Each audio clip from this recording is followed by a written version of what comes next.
Hey, what is up, everybody? I waited too long to start the YouTube version, but whatever. Um, I'm here to give you guys my WWE Monday Night Raw live reactions for August 28th, 2017. I know I'll get this video up late, but I've just been really busy doing other things, getting ready for school. So I am here to give you guys a video now. And I will get also why, and to the reason I also was kind of fine passing Raw and waiting until now I had the DVR to watch it. But before I preview Raw or anything, let me watch some video clips that have to do with Raw. But before I do that, let me copy and paste the stream into the Facebook feed, so that way, for those people that are watching on Facebook, which I couldn't imagine you would be because it's almost midnight and you guys are probably, most people are probably sleeping, so I don't really imagine that people are going to be watching this live. But I will post this in the Facebook chat for those people that want to watch it off of Facebook. This is a terrible intro so far, but I'm going to go with it, mainly because it's live. I can't start it over. All right.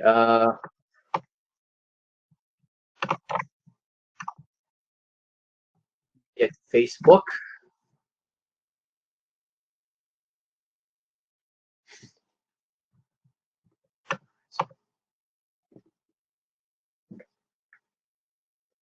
I'm looking forward to watching this episode of Raw a little bit.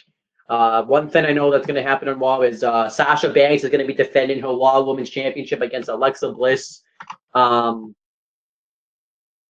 Hopefully the title doesn't change hands. I wouldn't mind Alexa Bliss holding the Raw Women's title, but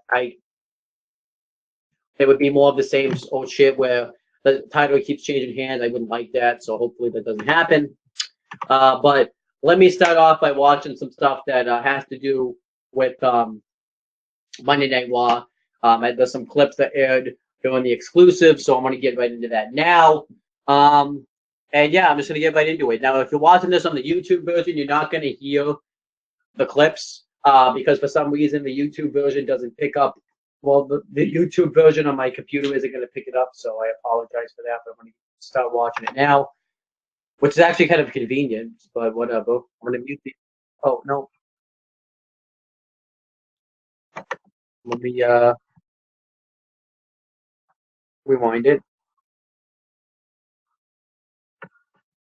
Okay. And this is being hosted by Kathy Kelly.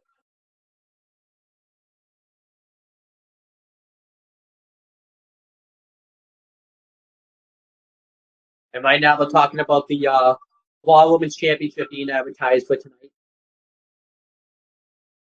I think they'll have a good match. Alexa Bliss and Sasha Banks do have good matches.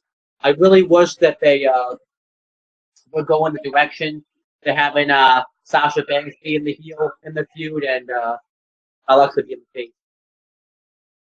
Now they're talking about the stuff that happened between John Cena and Roman Reigns.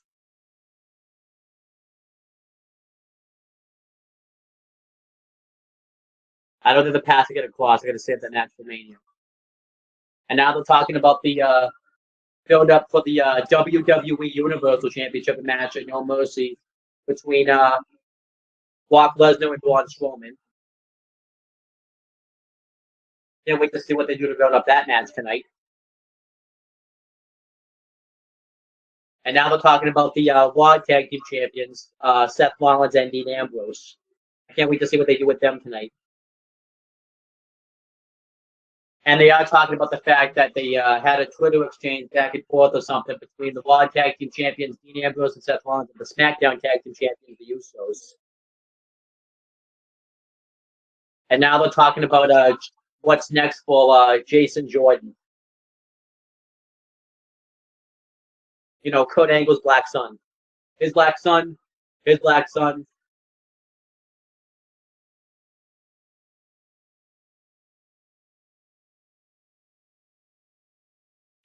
All right, so that was that.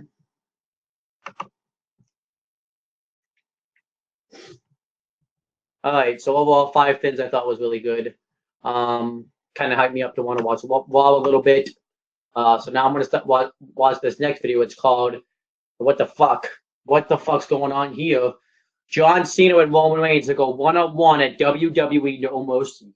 The fuck? Oh, it's an advertisement right now, but what the fuck is this?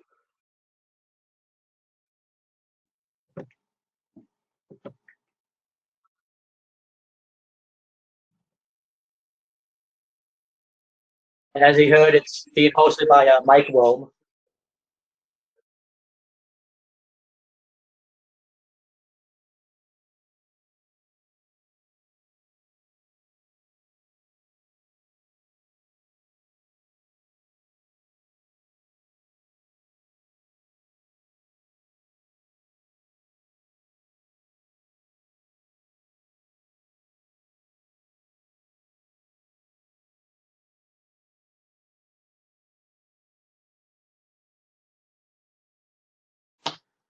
What the fuck?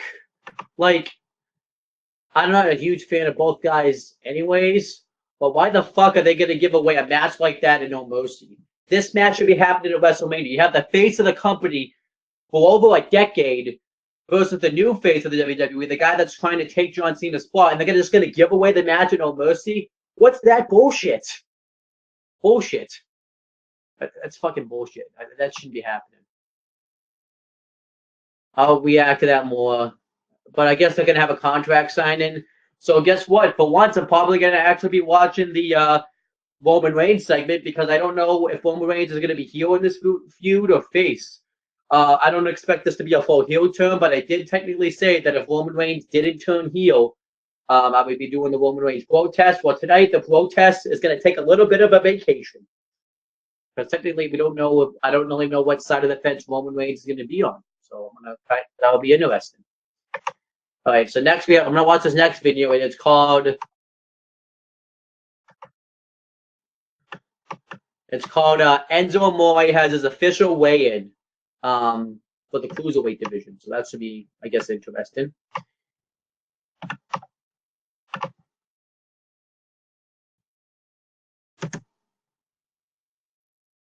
And we see Kurt Angle, Tony Nese, Grand Metalik, Drew Gulak, and Cedric Alexander.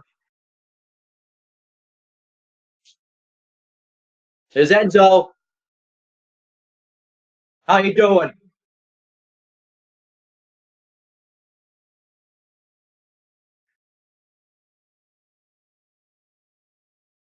And if you want to check out my live reactions to that last week's episode of 205 Live, click on the playlist down in the description box below if you're watching on the YouTube version.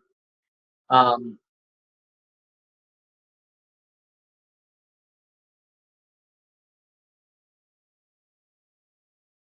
also make sure if you want to check out my past Google Hangout videos, you click on the playlist down below.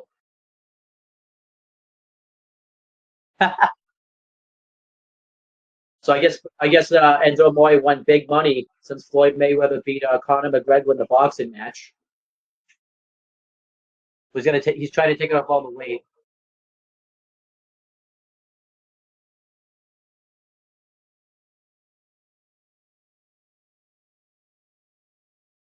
Take your sunglasses off.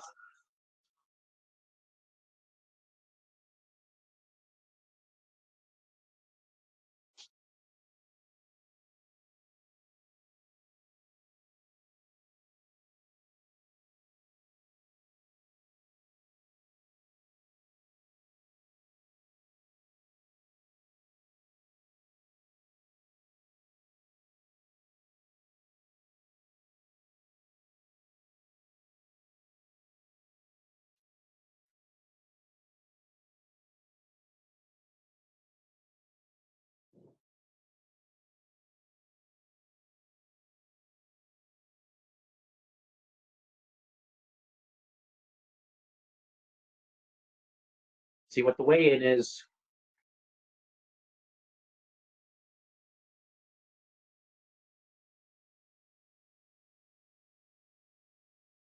Obviously, we knew he was going to make weight. I mean, we know he's a cruiserweight. So did you just call him Joey?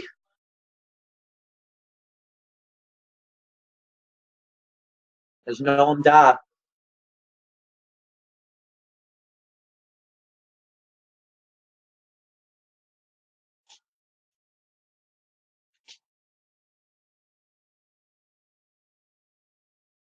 No da ain't why Enzo can't wrestle.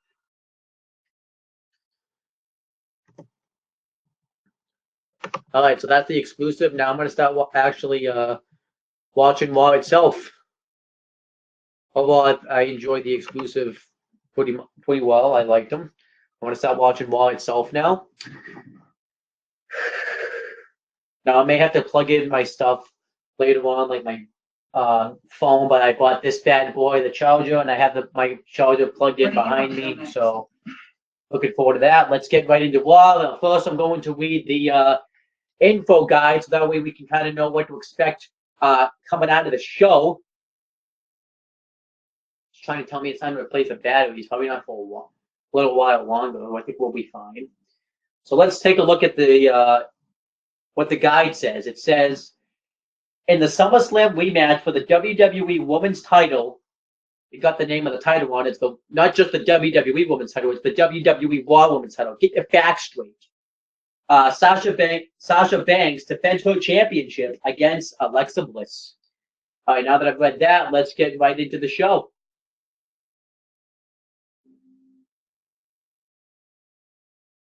No Modern Family. Your Modern Family usually ends around the time of Monday Night Raw does. I guess they didn't want to have. They weren't having that. All right, let's get right into Monday Night Raw.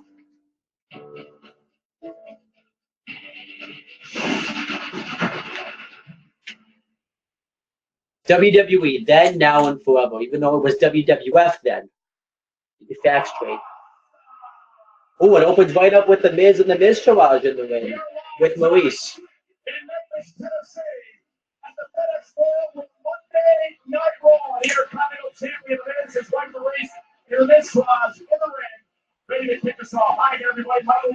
Okay, so we have Michael Cole and Corey Graves on commentary.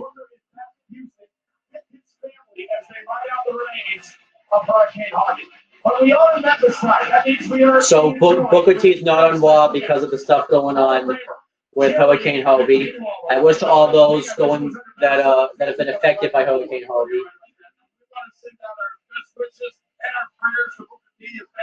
So tonight, Jerry the Ken Lawler is taking Booker T's spot on commentary. I'm actually kind of happy about that. I've always missed hearing Ken on commentary.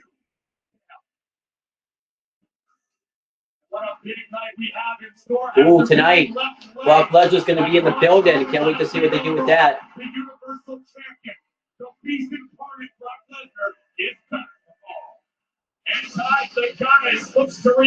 And obviously, we have the Raw Women's Championship match that I've been talking about. We have the rematch from SummerSlam. You know, why buy the pay-per-views? And we have the contract signing between Roman Reigns and John Cena.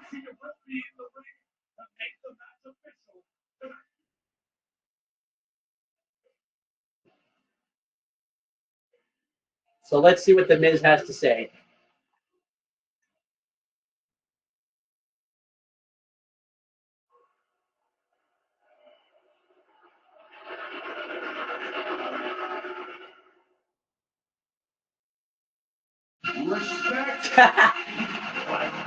He just got cut off right away. He didn't even get to say anything. The hell is that? Not one word. You suck. You suck. I still can't believe, like, Kurt Angle. That's actually like a compliment to Kurt Angle. You suck. You suck. Thank you. Miz, I think I know what you're going to say. Your perception of the status of the Intercontinental Championship has been diminished. I understand there was no title defense at SummerSlam, but there will be at No Mercy. And your opponent will be. Before I was so rudely interrupted,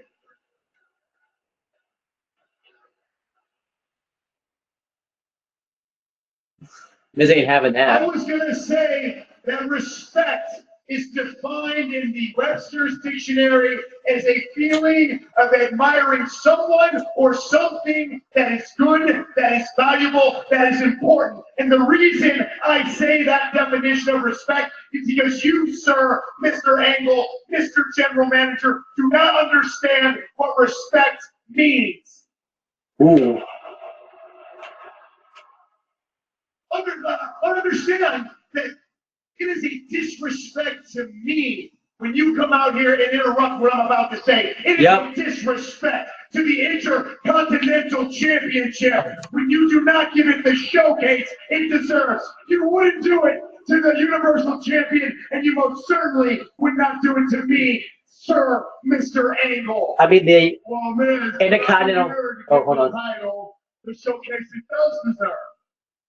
Because before No Mercy, you're going to have a championship match next week on Raw against the winner of any of these men that come out next, including your Miztourage friend. Ooh. Because tonight, right now, we're going to have ourselves a good old-fashioned, over-the-top battle royal. Ooh. That's awesome. That's pretty cool, actually. Ooh, the Big Show.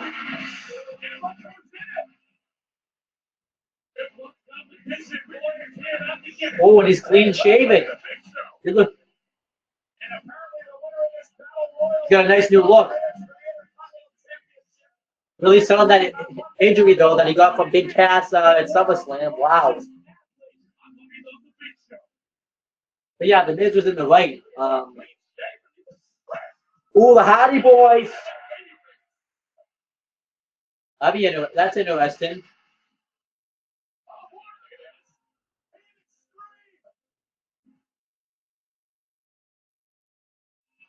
Delete.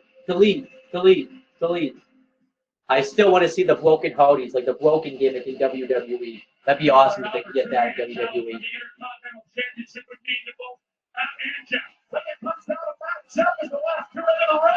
Ooh, that'd be cool.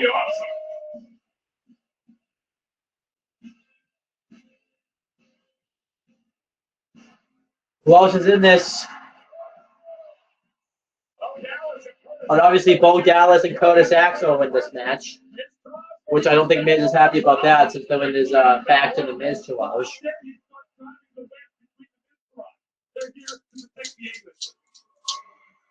Finn Balor.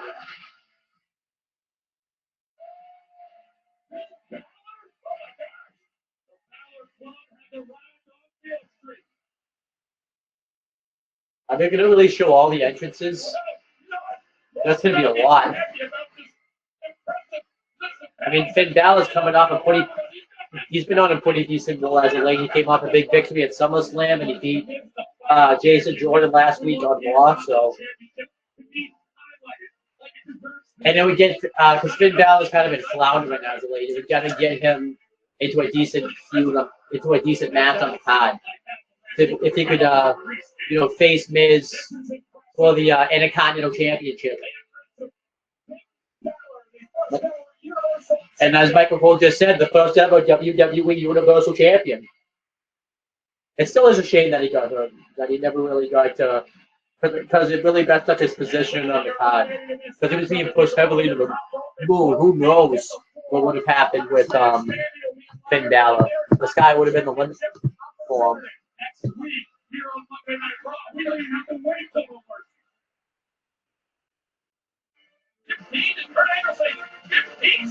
Oh, it's a 15 Superstar Battle Royal.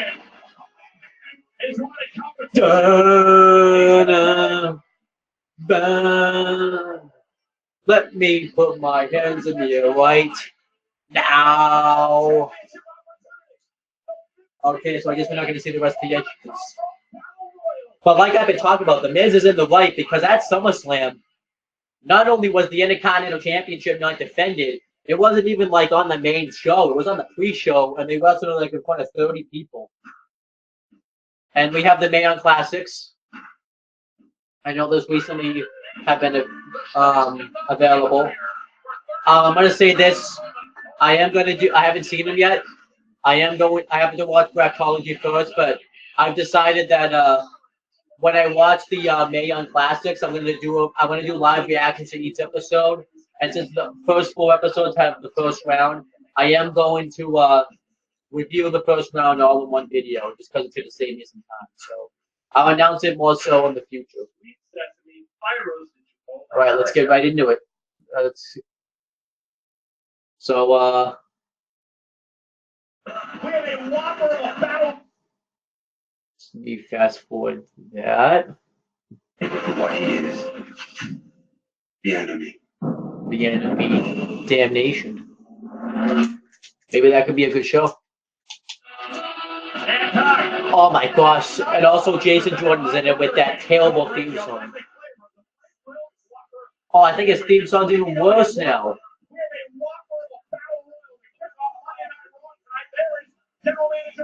His tights are even worse. Jason Jordan's just falling flat on his face right now. All right, so who's in this battle royal? Let me just kind of pause it.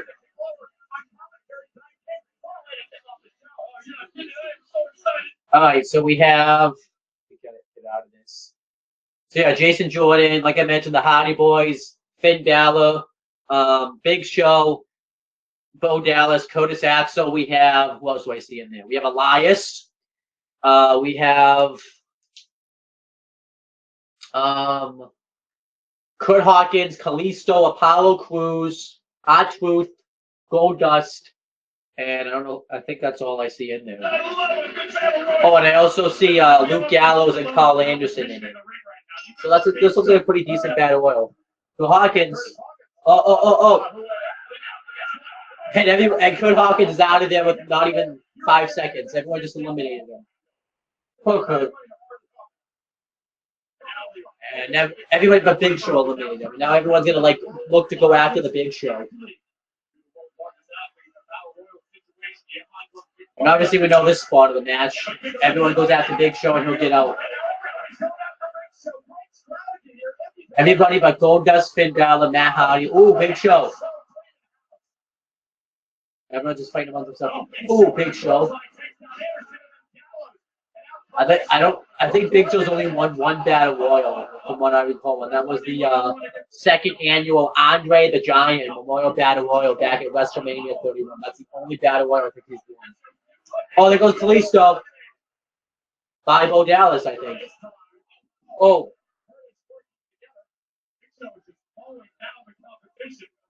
Oh, by the way, remember Goldust was supposed to reveal somebody at SummerSlam that he was gonna mentor, and we never found out who it was. Just saying, that was. I really kind of wish they pushed Goldust because I like this new phase of Goldust. The Golden Age. So that's who I picked to win this battle royal. Now I wasn't gonna pick Kalisto or Kurt Hawkins anyway, so that doesn't really count. I'm gonna probably say that I don't think Jason Jordan's gonna win because I think he's gonna face the Miz at No Mercy for the Intercontinental Championship. So I am gonna say that Finn Balor, because he's been on a roll as of late, will win this battle royal. Shh, guys, be quiet, be quiet. Oh! Goldust. Shh, guys, be quiet. Ooh. Poor Elias. Oh, we see that the Miz and Maurice too are watching this. Oh, and Big Show just wipes Anderson. Oh, Gallows and Anderson. Oh, trying to get the Big Show out.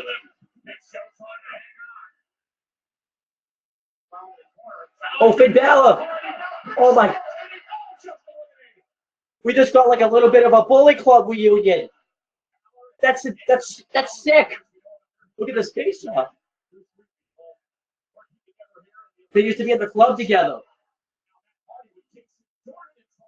I like this tease. I love it.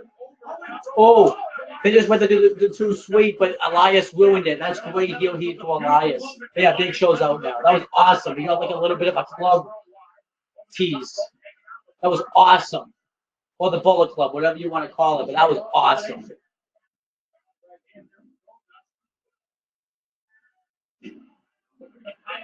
Battle Royal. Oh, Matt Hardy, Matt Hardy.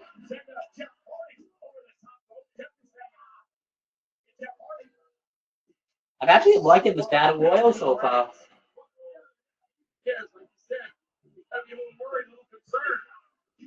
If there's anybody in there, man, would rather facing for a title. This is a fighting champion, King. Oh. There's Elias and Bauer. Elias didn't finish with his time.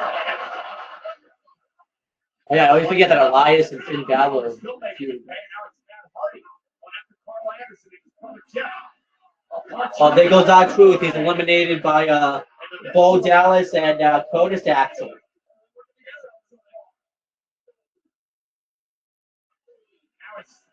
I don't think anyone expected our truth to win either. I don't recall our truth. Oh, I got a viewer. Can I see who's watching? Who's watching? Oh, and by the way, guys, also feel free to leave comments as this video progresses. I didn't expect to get any viewers. I can't see who's watching. My phone's gonna die. It's out. Can't even see who's watching. Well, Balor's almost out. Balor's almost out. Oh, I got 2 people watching. Oh, we have 1 now. Well, someone liked it. Who liked it? Who liked the comment? I can't see who liked it, but. Carl Anderson. All right, so Steven Snyder said, "Hey, bro, what's up, Steve? Just watching some Monday Night Raw. Doing like a nice little live reactions to it." Guys, it's pickup time now. Corey first. Who do you think's gonna put out of the remainder of these men?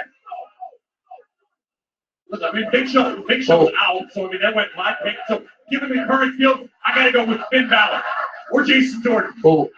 Or Curtis Axel, maybe. King, who do you pick? Oh man. And for those of you that click on the Facebook version, if you want to check out the YouTube version, click on the link down below. The Hardys continue to double team Anderson. And the men's tries focusing on Jason Jordan.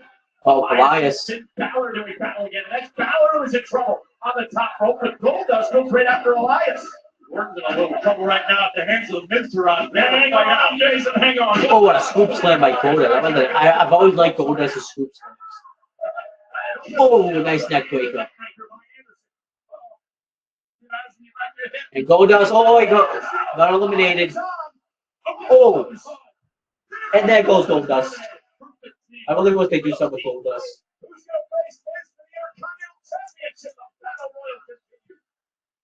All right, so I'm gonna keep fast forwarding.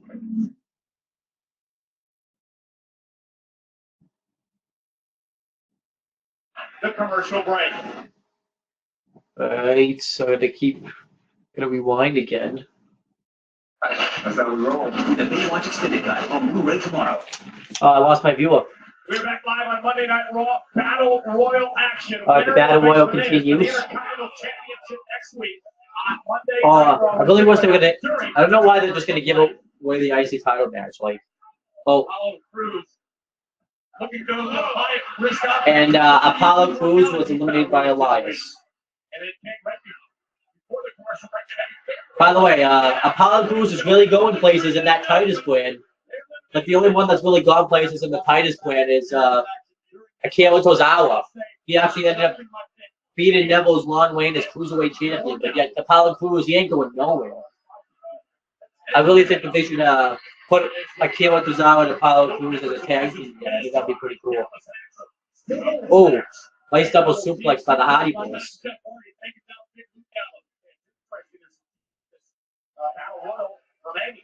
I do like that they have teams in this battle royal, like the Hardy Boys, like Gallows and Anderson, like Bo Dallas and Curtis Axel. Well, I got my viewer back, I think.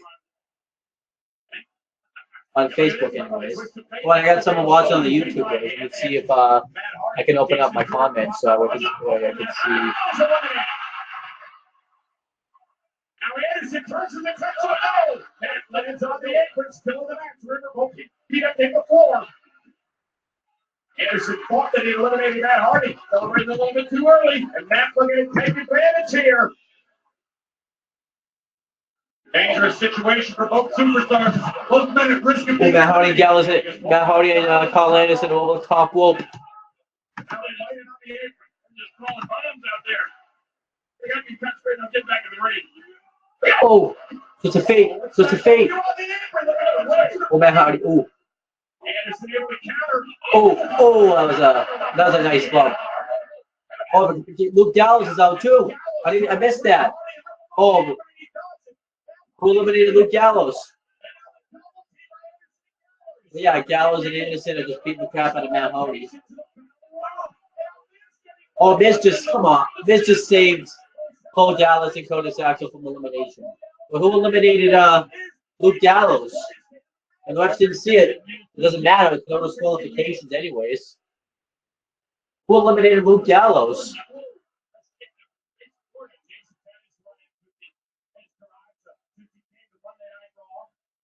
Who? And Jason Jordan continues to get no reaction. And Matt Hardy doesn't know he's been eliminated. All right, so let's see what happened. So who eliminated Luke Gallows? I missed that. We're just gonna rewind it because I missed it.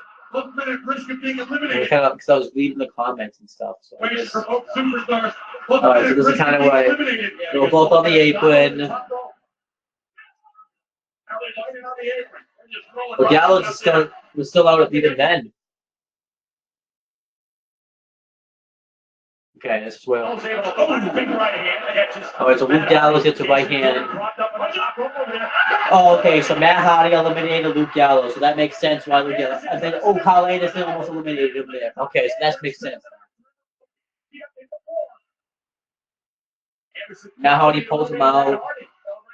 And obviously this kind of led to Luke Gallows eliminated. So this is going to fall. I'm guessing they're going to do an angle, I guess, then, between the Hardy Boys and Luke Gallows and Carl Anderson. Jeff Hardy will probably get out later on in this match and they'll do a feud or have a match tonight since the Luke Gallows and Carl Anderson eliminated Matt Hardy from the Battle Royal. Oh. And then there's Luke Gallows. There he was to eliminate Matt Hardy right there. And then Gallows and Anderson attack Matt Hardy. Great selling, by the way, by Carl Anderson. You just go right into the fucking post and you're fucking already attacking the guy. Great selling. And then the Miz saves both Gallows and Curtis Axel. Everything that needs to be was perfectly legal.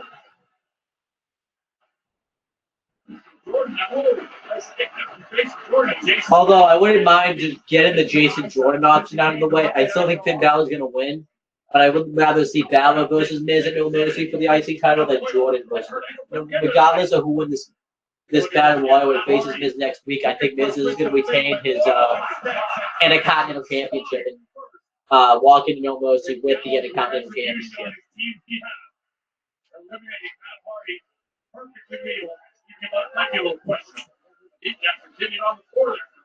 Bo Dallas and Bo Dallas office. Why has he got only one glove on? It makes no sense. Like, yeah, so that was all right. So he takes a cheap shot at he saved Bo Dallas from elimination after he took a cheap shot at Finn Balor and Jeff Hardy. I do think it's gonna come down to like Finn Balor and Jason Jordan or Finn Balor and Jeff Hardy. Or like Finn Balor or even Elias, because they seem to be like the favorites. Oh, Balor! That was very risky, but whatever. Oh. Balor had to be one of the favorites heading into this Battle Royal tonight. Nice skin. Nice. Balor's getting on the wall. I don't know what you're talking about. Oh.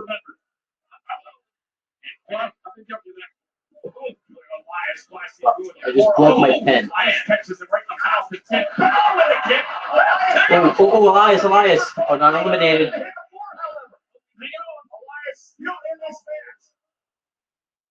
Oh. Balor's on. Whoa, Sling Blade. Ooh, I'd like to see this.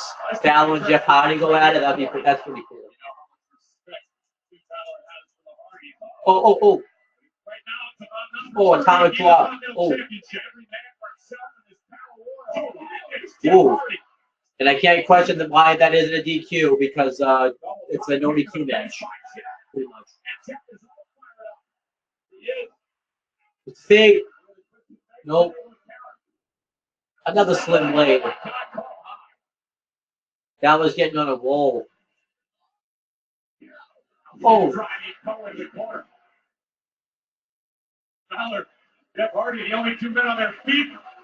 Now looking to finish. Another one. Oh, but Jeff Hardy took that ball pretty sick. What the? Bray Wyatt? Come on. Are they really going to continue this feud? What the fuck?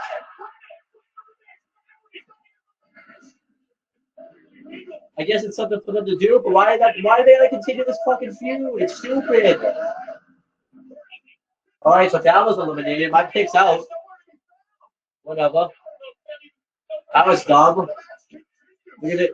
What's the point of continuing the Finn Balor Bray Wyatt feud? Finn Balor pulled out the demon and beat him at SummerSlam. What the fuck?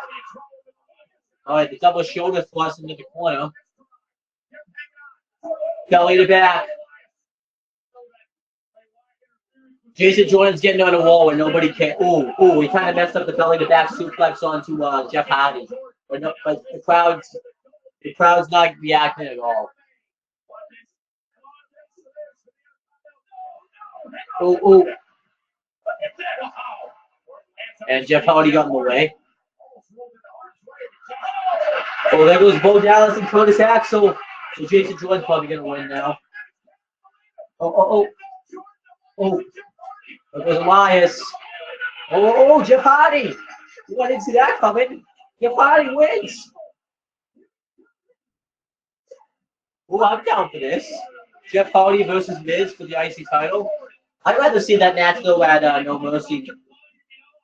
I think Jordan would have been better on Raw, but I'm nice surprise actually. Jeff Hardy versus the Miz for the Intercontinental Championship next week. I'm fine with that. I may do a lot of reactions to Raw next week now because I want to see that. I said that's kind of cool actually.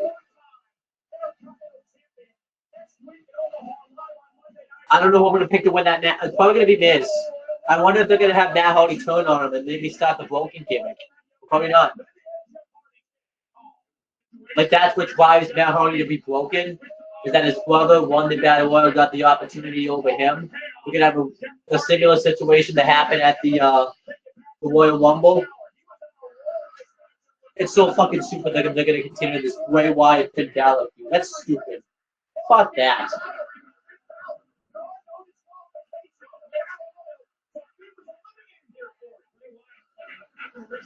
Out of nowhere, I'm not even sure we truly even saw it. It was that weird. But look at the shock in the eyes of Finn Balor. That was stupid. Watch this, King. Jordan eliminating both members of the Miz tonight. I loved it. Oh, Jordan did get a reaction when he eliminated Bo Dallas and Curtis Axel. And when he eliminated Elias. But the place went nuts when Jeff Hardy won. The Miz is in shock. I'm actually pretty excited to see Miz versus Jeff Hardy next week for the Intercontinental Championship.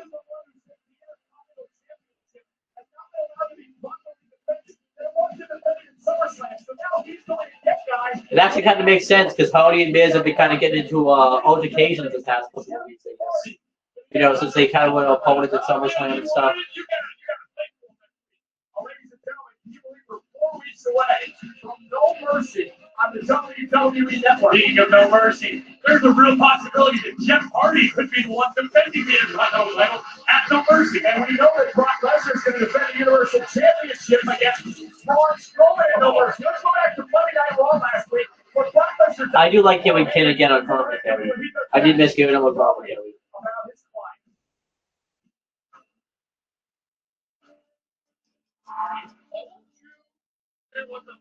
This was an awesome segment last week.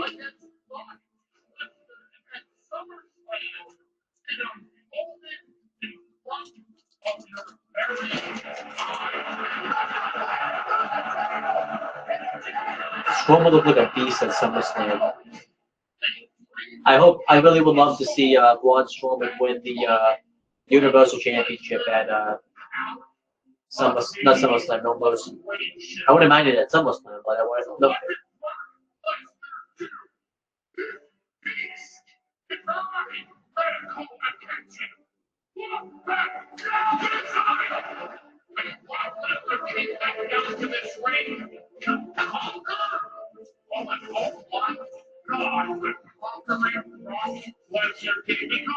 And Brock Lesnar did retain his WWE Universal Championship.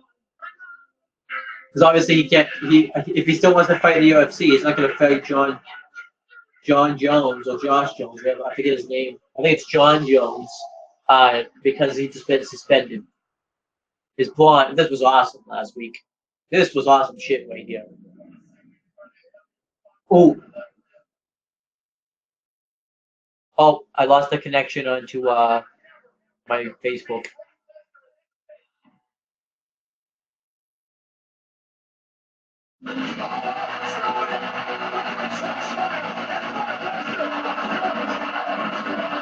Nothing's happening right now, so I'm not really that worried about it.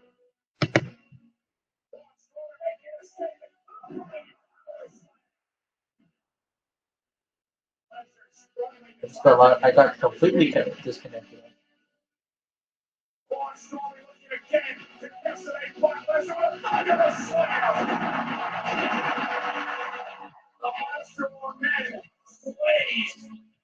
That was awesome last week. I did a live reaction to that Wally too, so you guys can check that out.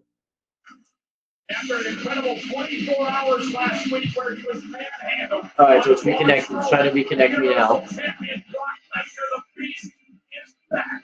Lesnar returns with a vengeance. Live tonight. Last week on 205 Live, Enzo Amore. All right, I'm back, guys. So, on Facebook. Sorry about that. I fixed it though. Enzo Amore is about to have his first match in the cruiserweight division, so that's gonna be pretty cool, I guess. So my dream house, because I'm at first Domino's store. Obviously, everyone knows I did a live reactions as I talked about in the video to Enzo joining the cruiserweight division.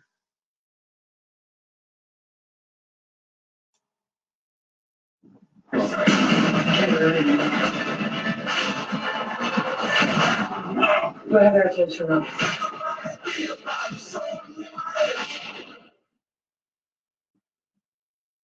Ladies and Oh, gentlemen, Charlie Caruso, she got her hair straightened. Alexa Bliss. I think she looks good like that. Alexa Bliss. Alexa, can you provide some insight as to how you intend on regaining the Raw Women's Championship tonight against Sasha Banks? The strategy is to win. Period. And I get it. Sasha's a four-time Raw Women's Champion. But you know what? Let me ask you something, Charlie. How great of a champ is Sasha really? Because every time she wins a title, she immediately loses it in her first title defense. True. Let me make it more simple for you. Sasha has never, ever successfully defended the Raw Women's Championship. True. And tonight, Fact. history is going to repeat itself. I'm going to regain the title and, more importantly, humiliate Sasha Banks. I said it last week and I'll say it again. I'm going to expose the legit boss for what she really is. A legit loser. Ooh. And you know what, Charlie? There's a certain anticipation in the air tonight. I can feel it. The WWE Universe is ready to celebrate and worship their goddess once again. You know what? Sasha, I hope she had fun playing champion this week because tonight, the goddess of WWE reclaims her throne. I mean, I guess it makes sense for Alexa. I'm gonna pause it real quick. It makes sense in a sense for Alexa to want to invoke a rematch clause right away, since Sasha Banks has never successfully defended the Raw Women's title. But why just give away the match 8 days later, a match that people paid money for to see at SummerSlam? It doesn't make any sense. I do think Sasha Banks probably will retain it. It probably will. So here's Enzo Amore though. Sucks.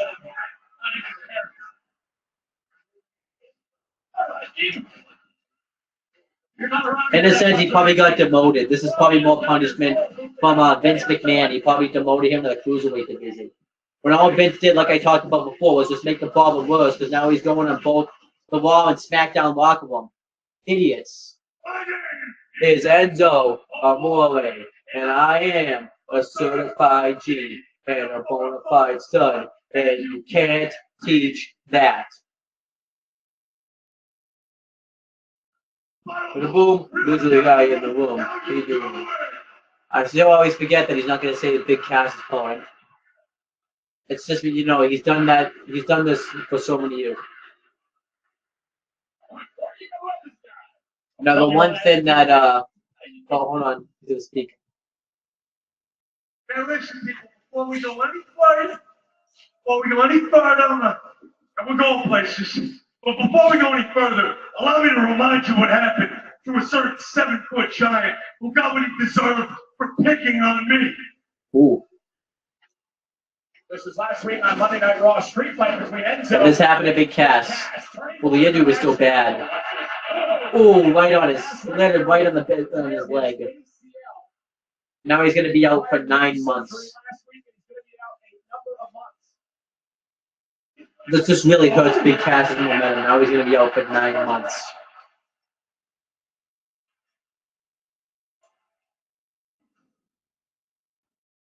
Now, clearly I have proven that I can compete with lumbering 7-foot giants. And as announced last Tuesday, I can compete on 205 Live. The high flying. Ooh.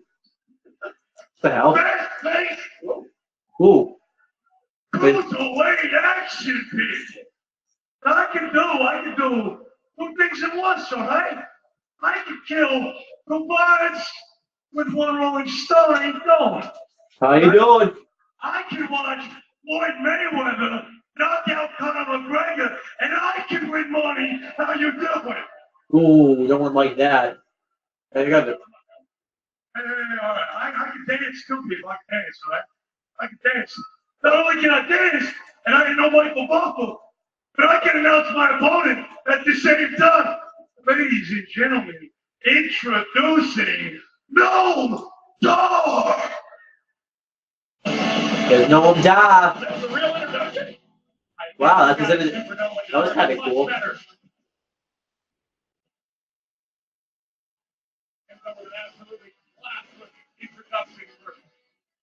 All right, people.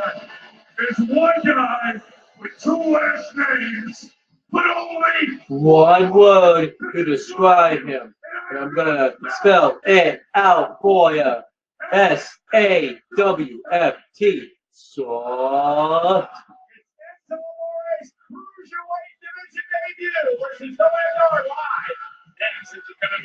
So yeah, I do like Enzo being in the cruiserweight division, mainly because of the fact that now people are going to actually give a shit about the division because Enzo's in it, and I feel like it's going to get better screen time since Enzo is allowed to talk a lot and stuff.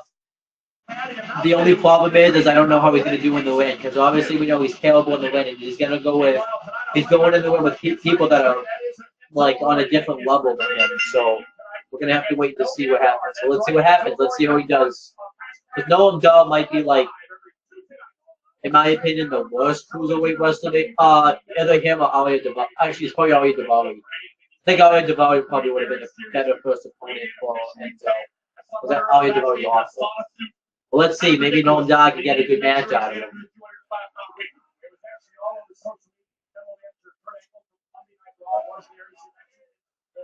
Didn't make way for this matchup, and the key though is Renzo staying 201 pounds. against Owen.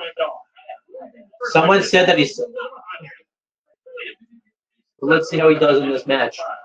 Got some of the world's greatest technicians, high flyers. You're not focused, laser focused every night.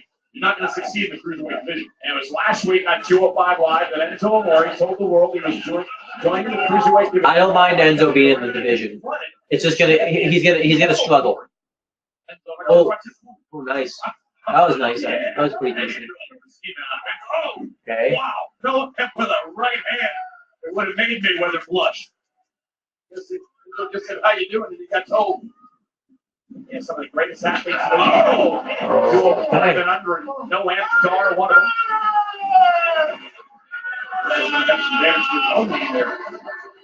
The only thing to think about when I see Noam Don now is the whole Alicia Fox storyline. That's all you can think about now. I know firsthand. Neville does not take well. But you see Neville's watching the match from backstage. So obviously it's clear that Enzo is going to be the next guy in line to face Neville for the Cruiserweight Championship. No one can scalp Enzo with the upgrade. Cover kicked out by a more This match has been pretty boring so far. Especially, what about the king of the cruiserweight? Did you see Neville's hair? Think about changing oil in that hair. Oh. Wrong, left. Noam Dar has Enzo rocked. We understand that we're going to hear from our cruiserweight champion. Here we go to this matchup between Enzo and Dar as Enzo hammers away on the midsection of Noam Dar. And again, using the right hand. And the referee looking to back him off. He could get disqualified. You're absolutely right. Enzo needs to be careful, not to let his emotions get too much. And they did a little bit there. And That's Dar awful. vanished. Owen Dar, 24 years old, wise beyond his years, incredibly successful in the cruiserweight division.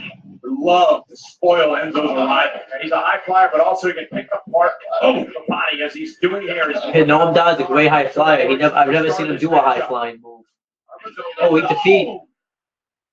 To work on Dar. Here's the cover. Is it enough? Yes! All right. That match was bad.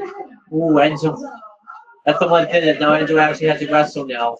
He hasn't wrestled in a few weeks either. Myself, I have to see Enzo an extra day every week on Tuesday night on the WWE Network.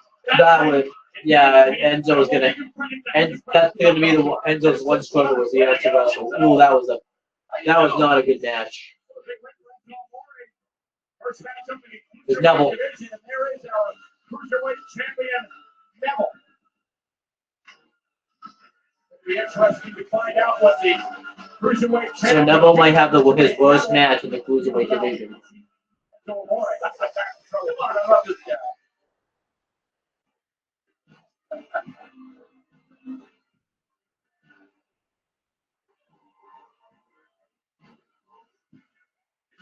Excuse me, Neville.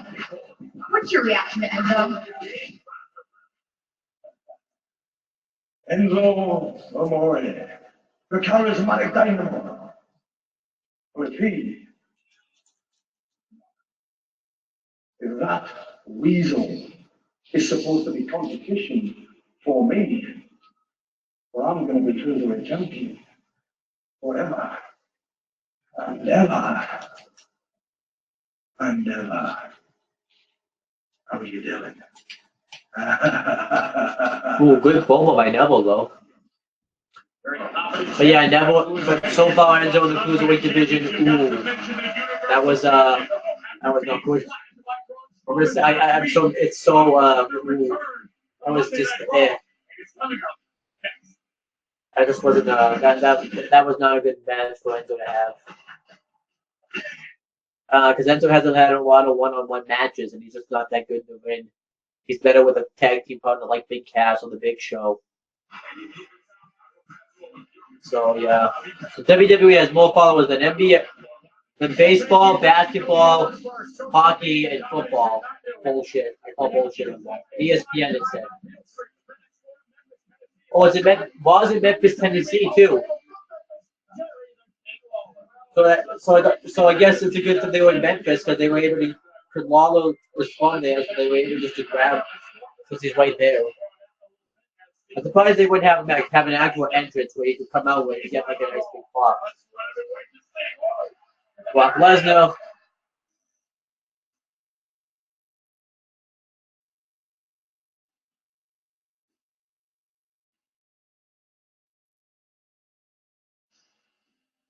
Ladies and gentlemen, please welcome Paul Heyman and the Universal Champion, Brock Lesnar. I can't wait to see what they do with this. The No Mercy pay-per-view event live on the WWE Network. Can you guys believe Brock defends against Braun Strowman? I'm ecstatic for this. I can't wait for this match. Heavyweight title fight. This is a real World Championship match.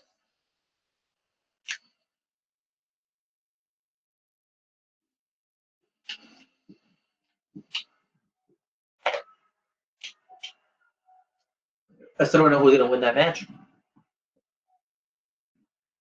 But let's see what Paul Heyman has to say about it.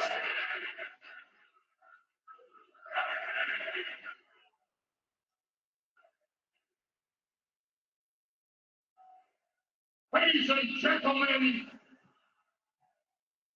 my name is Paul Heyman, and I serve as the Advocate for the reigning, defending, undisputed Universal Champion, Brock Lesnar.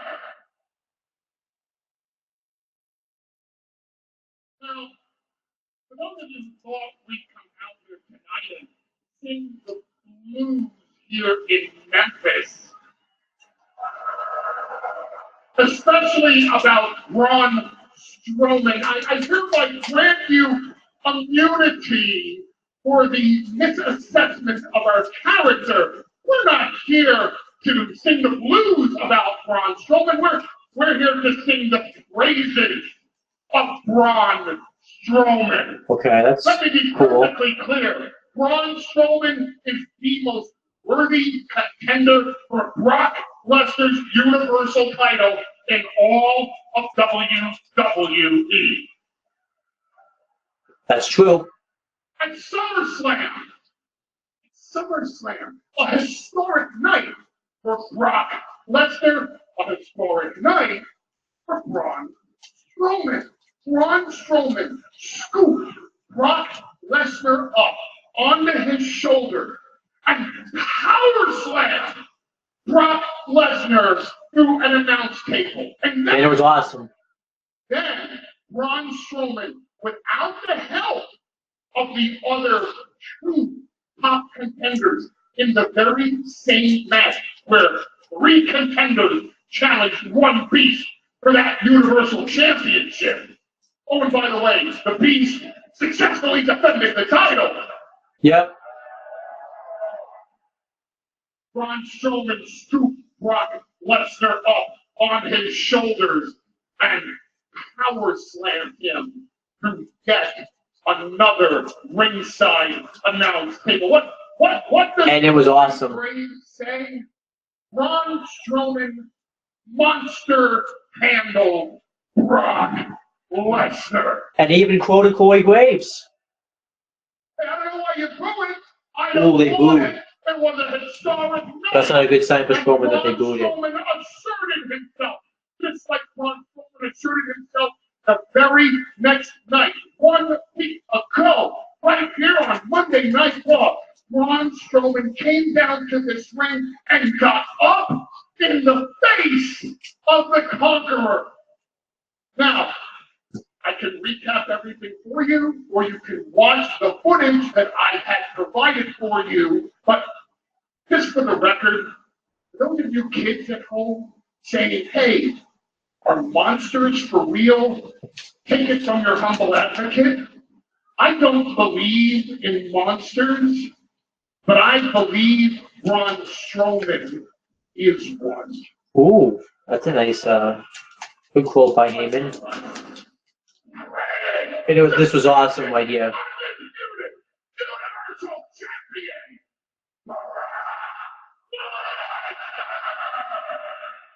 This was sick.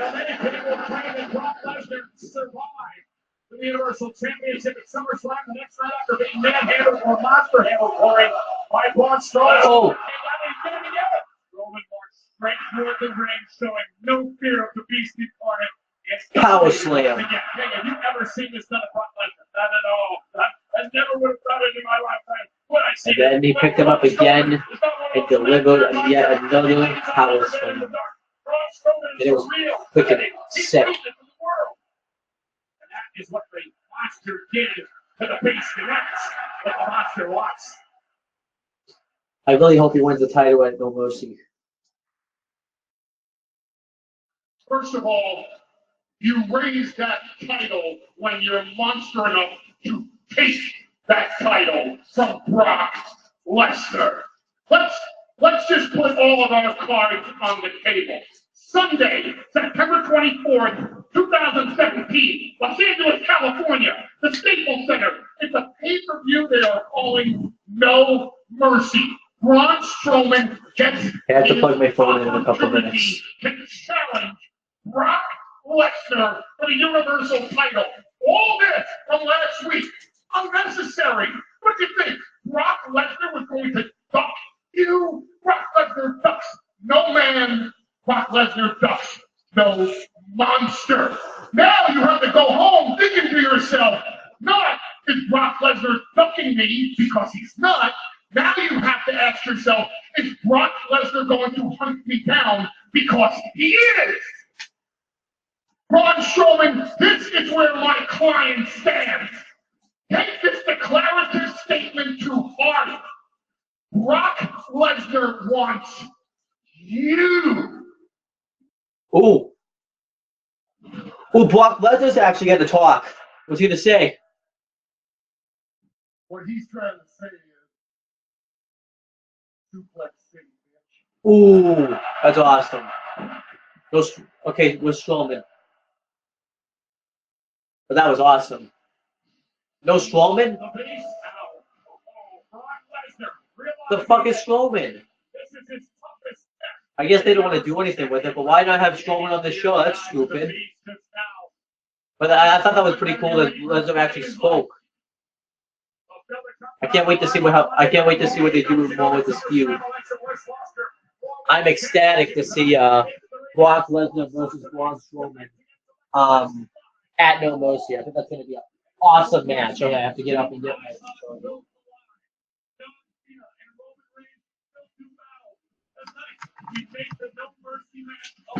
And I really, really hope that they pull the trigger and have Braun Strowman win the WWE Universal Championship.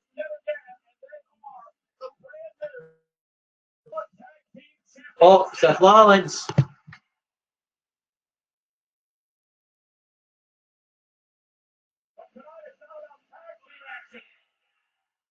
I still hate those lyrics that he has in his theme. It's just off. It's so stupid.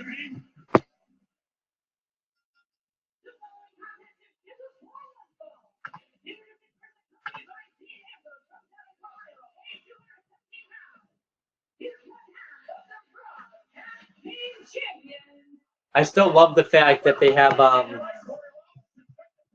Rollins and Reigns as Raw Tag Team Champions, and that they've teamed it back up because they were floundering as single stars. Like they literally had Seth Rollins doing nothing. He was feuding with Bray Wyatt in the beginning of this feud. Dean Ambrose was lazy and complacent, and I'm happy that that they stuck him back as a team. I still don't think that they should have the Shield reunite. I still think they should slowly build up to a Dean Ambrose heel turn. I hope that's the direction that they go down.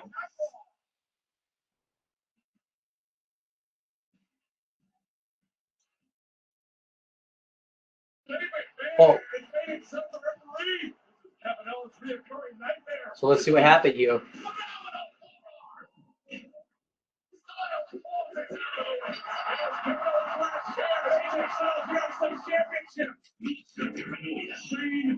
So how is Kevin Owens going to react if Shane McMahon pretty much costing him the United States Championship?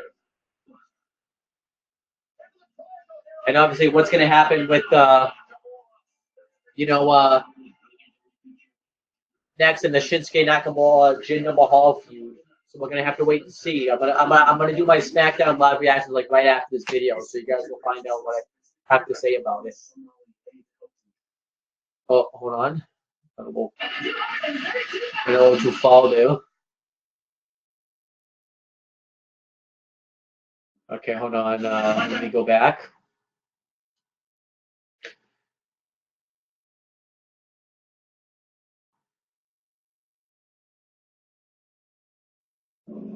I'd say that's about good.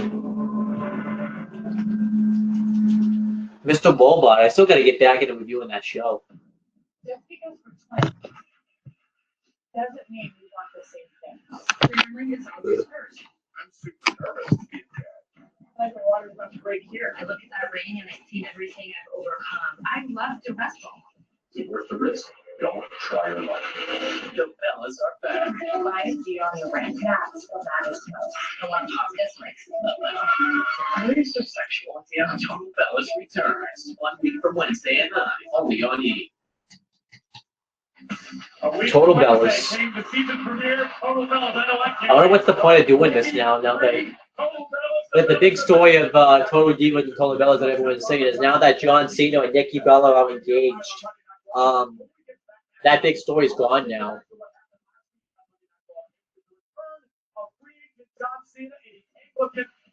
So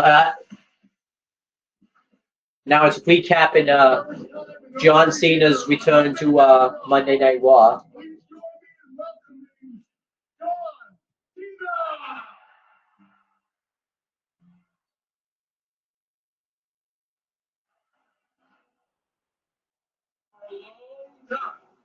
I have wanted to stand in this ring on Monday Night Raw and be face to face with a certain WWE superstar. I kind of like the fact that they put Cena back on Raw because he did all the matches he could have on SmackDown.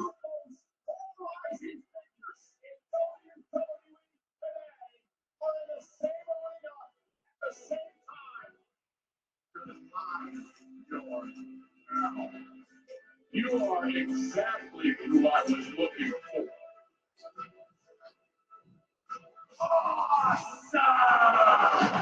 They really shouldn't be giving this match away this soon, though. Like, it's stupid that they gave away this match.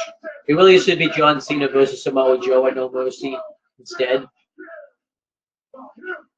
Like, it's stupid that this match is being given away at No Mercy. This is, like I talked about, John, this is pretty much a WrestleMania match. Like, they could have just so played this so much.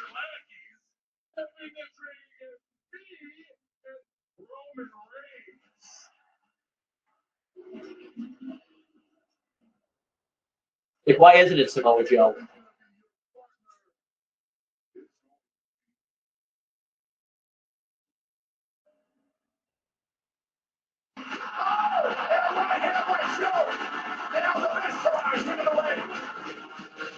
Is launched into the mid roster, Samoa Joe for an AA.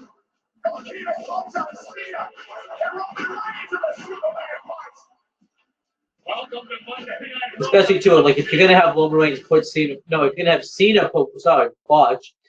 If you're going to have John Cena put over Roman Reigns, it would mean so much more at WrestleMania. Maybe they don't want to do it in front of a WrestleMania crowd because people would flip the crap out of it. So. And I love, too, how they cut out the boos for those people and only show the cheers.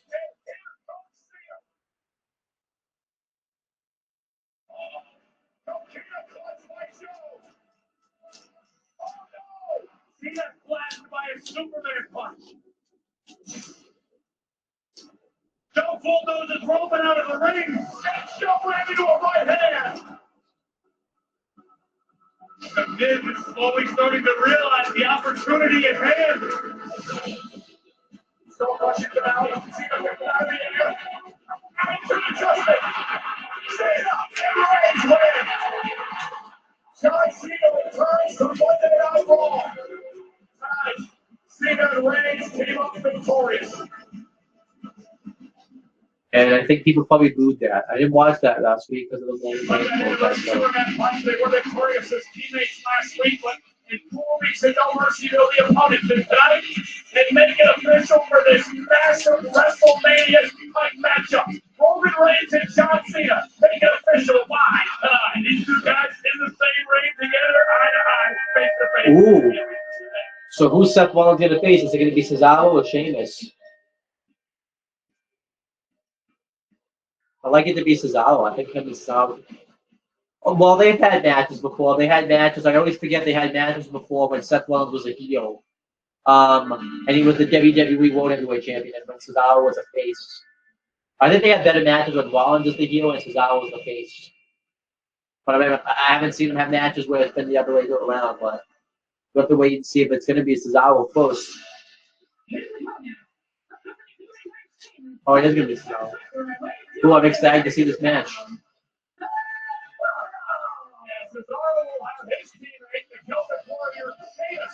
With him at ringside tonight, Cesaro and Rollins one-on-one live on Monday Night Raw. Everybody look at that clips there. I still love Cesaro and Sheamus as a tag team. They've really just become like united as a tag team. I would say once they turned heel, they became just a full force tag team. I mean, they were kind of starting to get that way as faces, but yeah. Of Monday Night Raw. Covers over 60 territories in Africa, including Zimbabwe, Kenya, Nigeria, and South Africa. This is a new few. That's right, and WWE is thrilled to be bringing you live each and every week, Raw and SmackDown live, right here on Superstore. Wow. You know, I really wish they bring Ken out occasionally to do commentary. I mean, is he a great commentator? No, I think he's a good commentator. I think he'd be better off being the heel commentator just like he was before when he had left commentary. But I still think he's pretty good as a face commentator. So I definitely do miss hearing him on commentary. Such pride in wearing the Raw Tag Team titles. They feel as though they were less than adequately prepared for Rollins' family. Notoriously, the weird. I know you know the answer. You know where why is Cesaro now wearing that dress?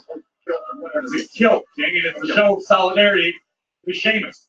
They were matching guilt as a team. Everything they do is as a team. That's why they are the bar. And he broke some looking hair like Sheamus trying to do a. Whoa! Wow! Ooh, that was nice. Here's Cesaro on, but it's been all Rollins in the early going. Incredible leg trap played by Rollins. Launching the Swiss side, working the outside.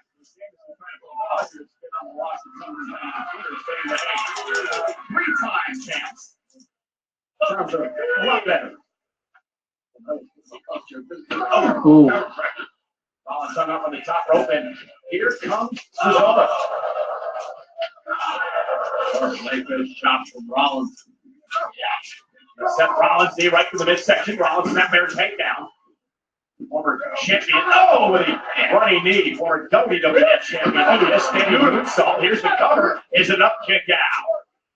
And I think that Cesaro is taken aback by this offensive flurry here from Seth. Once again, Cesaro may have underestimated his opponent, which is a rare thing to witness. I do think Rollins is a better babyface now. I still think his babyface one's been kind of lackluster because he still doesn't act like a babyface. Ooh, right on the turnbuckle. And now that he's back with Dean Ambrose, I think he's even revitalized Dean Ambrose as well.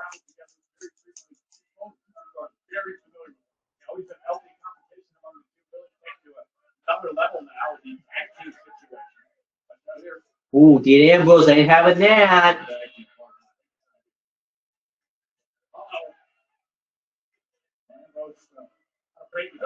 Oh, Rollins caught Cesaro there.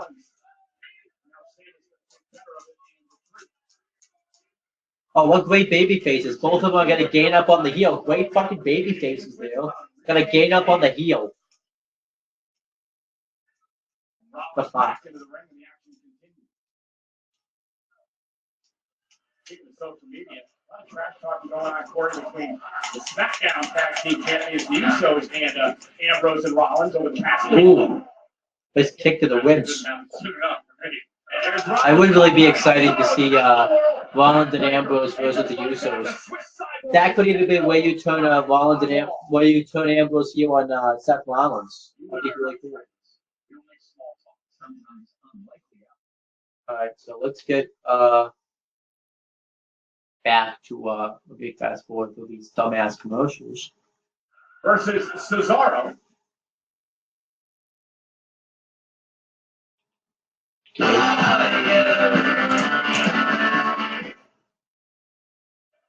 We are back live on Monday Night Raw 101 action. Okay, so right now Cesaro is still in control of Seth Rollins. Teammate Sheamus at ringside, Rollins teammate Dean Ambrose is at ringside.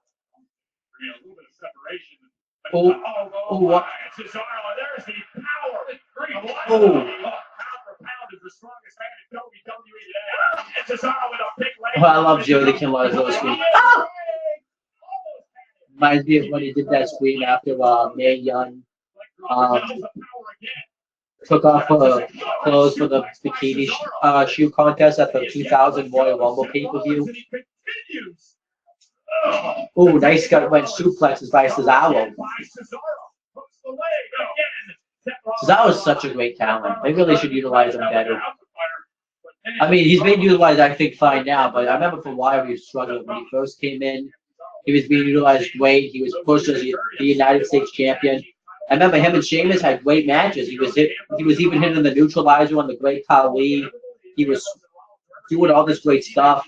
He had some decent feuds with the Miz for the United States Championship, and then all of a sudden they just lost their way. He started yodeling, and they had him drop the title to Kofi Kingston. Nice clothesline, by the way. And then all of a sudden they got better with him. At first they teamed him up with Jack Swagger and Zeb Coulter as the Real Americans, and we were wondering what they were doing with Cesaro, but then, you know, the Real Americans started to gel really well as a tag team. They was doing some nice things with Cesaro again. They had him swing the Great Khali. Then they put, you know, then he won the Andre the Giant Memorial Battle Royal at WrestleMania 30. It looked like he was going to go somewhere. He was going to finally turn face. But of course, they aligned him with Paul Heyman after Brock Lesnar had just conquered the Undertaker's undefeated streak at WrestleMania. How stupid can you get on that? That's like, what the fuck? And then he didn't go anywhere with Paul Heyman. And then eventually, nice press forward. Rollins blows out of it. No. And then all of a sudden, you know, Cesaro just started being used like shit again. He got into the tag team with Tyson Kidd, where he was being utilized pretty well, and they beat the Usos for the WWE Tag Team Championships, which is now known as the Raw Tag Team Championships. And then they dropped the titles to the New Day. And then, you know, Tyson Kidd got hurt. Cesaro started and accepted John Cena as United States champ. Oh, no, Slim Blade. But yes, Cesaro accepted John Cena's United States Championship Open Challenge, and they had great matches for the title. He got to do a feud with Kevin Owen that was pretty good. And then they kind of lost the way again with Cesaro. He ended up getting hurt. Then he returned, went for the IC title against The Miz. Then he kind of just started floundering a little bit again. And then he got into the best of 7 series with Sheamus, and then, you know, Mick Foley made him a tag team. Oh, Blockbuster. Well, it looks pretty jacked there, too. So I would say they're doing better with Cesaro. I really wish, though, they had put a world championship. I don't know if it was the old World Heavyweight Championship, the WWE Championship, or the WWE Universal Championship. I really want them to make him a world champion. I think he would be a really good world champion. Or, like, put the Intercontinental or United States Championship on him. But at the same time, I don't really want him to break up Cesaro and Sheamus as a tag team. That was actually a pretty good team. Oh, buckle bomb. Yes, buckle bomb. It's Cesaro's shoulder like a champ, too. Oh, Ambrose. Uppercut. That can't be it. Oh, it is. Good match there, though. Makes sense to have Cesaro win that match. Builds up momentum for a future Raw Tag Team Championship match between, you know, Ambrose and Rollins versus Cesaro and Sheamus. I think that makes sense. I didn't even predict who was going to win. I actually thought Rollins was going to win that match. Who else did I missed other matches for predictions. I didn't even know the other matches.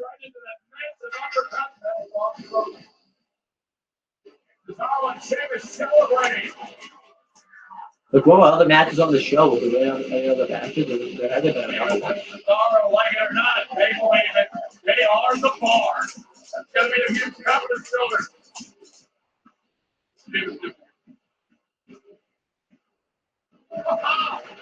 Oh, Sheamus. Oh, that was beautiful. What other matches on the show? Wait a second, like, the night isn't over yet because before you two book your tails and run back to the locker room, Ambrose, it's me and you next. Oh, they had another match. Yeah, we're starting a little impromptu match. I kind of hope Sheamus wins because I don't want Ambrose to win because I don't like 50-50 because no one would get over the 50-50 booking him. If you watched my channel for a while, I don't like 50-50 booking.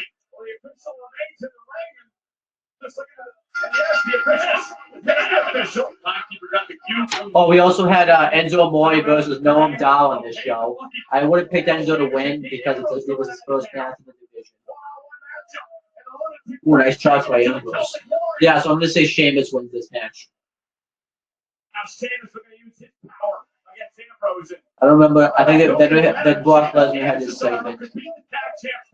These one-on-one matchups. But the Battle Royal took him a lot of time on the show too, so I think it was There's a question though. Why would these guys in the Battle Royal, by the way? I get the like feuding for the Raw Tag Team titles, but why weren't they in the Battle Royal? At least with Cesaro and Sheamus, because they're at least not champions. But I didn't really think that made any sense. Like, why weren't they in the Battle? Speaking of which, why weren't Beauty and the Man Beast in the Battle Royal? And none of the cruiserweights could even get into the Battle Royal. Tonight, Cesaro has defeated Seth Rollins in a one-on-one matchup. But the Battle Royal was still good. I just thought those are legitimate questions. I think the Battle Royal would have been pretty good too with Cesaro in it. You could have had Cesaro and Sheamus fuck over Ambrose and Rollins from the Battle Royal and stuff. Not going to end well. They're way up there now. Sheamus looking for a superplex. Dean Ambrose trying to block. Death grip on the top. Turnbuckle struck him. Ambrose fighting back. Sheamus off the top. Now Ambrose first. Ready to launch. Oh, Caught by Sheamus. oh, caught into an Irish Coach backbreaker. Here's the cover. Isn't it up by Dean Ambrose?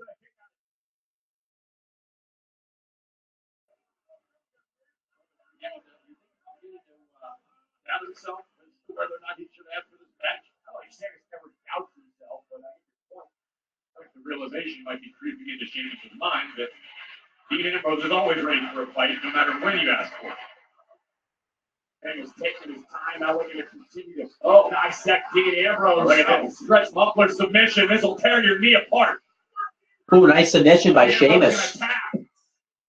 Sheamus and Dean Ambrose was pretty good match together too. I don't think Sheamus is a great wrestler, but Ambrose. Oh, nice sit down powerbomb. Yeah, but talk about someone that got immediately pushed when they came in, and that's Sheamus. He comes in within 6 months. He defeated John Cena in the tables match, the tables, ladders, and chairs, the TLC for sure, 2009, and immediately won the WWE Championship. Talk about getting forced down our throats. It was nice at the time, but goddamn.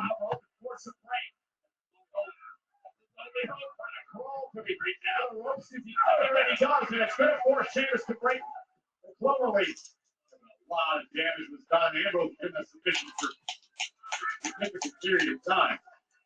You can see the plan Ambrose's skill in, and Sheamus continues to tear apart Dean Ambrose. Well, here comes a 10 beat to the bad win. 1, 2, 3. Ooh. Ooh, what a dick. I do like that Sheamus does that, where he does, when the crowd starts chanting for the 10 beats of Brad when he stops. I do like that he does that. Ooh, nice one in DDT. But yeah, I still think Ambrose should go heel. He's done everything that there is to do as a babyface. I think it should. You don't need to slowly build to it now, but I really would like to see Ambrose versus Rollins at Mania. Either you can do it the same way where Eddie Guerrero and Rey Mysterio, when they had their match at WrestleMania 21, where they both sat on his faces. And, you know, you can have Seth Rollins win because in the feud between Seth Rollins and Dean Ambrose, Ambrose never beat Seth Rollins. So, and you could slowly have that eat away at Dean Ambrose and have him finally turn heel. I do like Ambrose is selling though. He does sell pretty well, even if it looks sloppy sometimes. Oh, nice neck breaker. Getting tired. So tough format out here. Extremely tough, so difficult to put away. Oh. Ambrose with the first half suplex. This hip is hurt after all the time spent. The suspicions of Sheamus. Sheamus again targeting the lower back, the kidneys of Ambrose. Oh, nice knee to the gut. Section Dean Ambrose firing back now. Expecting the second row. Ambrose hasn't really had his best fair share with WWE either. I mean, it took him a while to finally win the WWE World Heavyweight Championship. He didn't win that title up until like Money in the Bank 2016. But the chase was still really good though for the title. But there were just times where they didn't really utilize Ambrose as well. Oh, Cesaro sticking up like he's a cartoon character. That's awesome.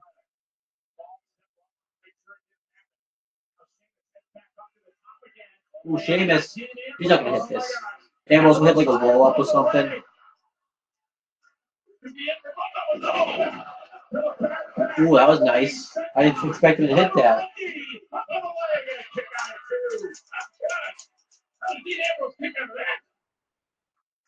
Can't believe it either. No, Ambrose is moving right now. Punishment is quickly on the lunatic's lower back area on his legs. Every inch of Ambrose's body's got to be wrapped with pain right now. The universe trying to get Dean Ambrose to rally here, but I don't know. Barely making some feet. Time for a blow kick. I have a feeling I know what Sheamus' plan involves.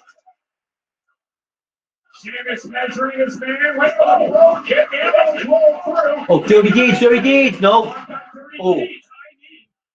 Oh, rebound clothesline. That looks like crap every time he hits it.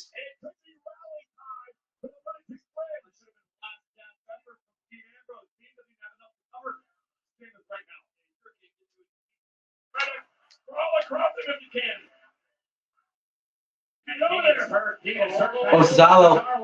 Oh, there's Rollins.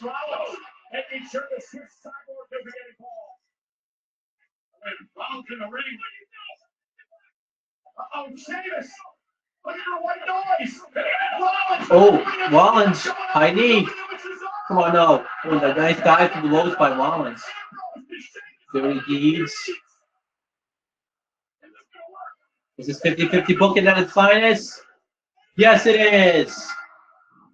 Nobody gets over. They've all just pretty much, nobody gained any momentum. 50-50 booking at its finest. Yeah. I hate 50-50 booking. Fuck it. Sheamus should have won that match and gained momentum. I hate 50-50 booking. Nobody gained anything from that. Like, what did... So Cesaro wins just for Ambrose to get the win right back. No one gained anything. Nobody went anywhere from it. The match was good though. So far, what I got the only matches I got right was the cruiserweight match. But I didn't think Rollins was gonna lose to. No, actually, I actually did think Cesaro was gonna win that match because just to build momentum. So I'm like 2-2 right now.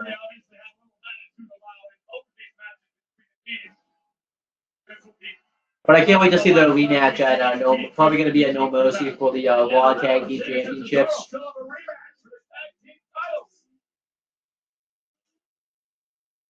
Oh, there's Emma. They're just blowing up over the VMAs. Well, watch this. The fuck's Nikki winning? Hashtag we want Emma, and I bet it will trend right now. I was wondering what's going to trend after our match tonight. Sure, I lost to Nia Jax last week, but who was trending on Twitter after the match? Me. If you follow me, you would have seen it, right? No, I don't follow you on purpose, actually. But you can't be serious. I mean, are you delusional? Because that match last week against Nia Jax, I mean, she absolutely destroyed you. In fact, this little hashtag you're so proud of was hashtag give Emma CPR. It's kind of funny, actually. shouldn't you be proud when you actually do something? Proud. Yeah. You know what? I am proud that I started the women's revolution. Thank you very much. That's a huge achievement, a monumental accomplishment. They should be thanking me. You know, Oh my gosh. I have a new hashtag. Hashtag thank Emma for the revolution. Emma's being used Yeah, like shit I like right that. now. How about this? After our match tonight, if you beat me, I'll tweet any little hashtag you want. But if I beat you, you can never, ever, ever say that you started the women's revolution again. You follow me? Good. Stupid stipulation. Hashtag Nikki's naming trend.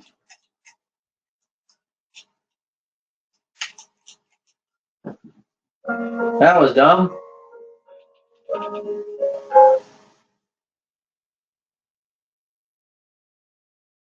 Definitely going to be a match next. Yep. And I'm not interested. I'm going to say Mickey James wins because I don't.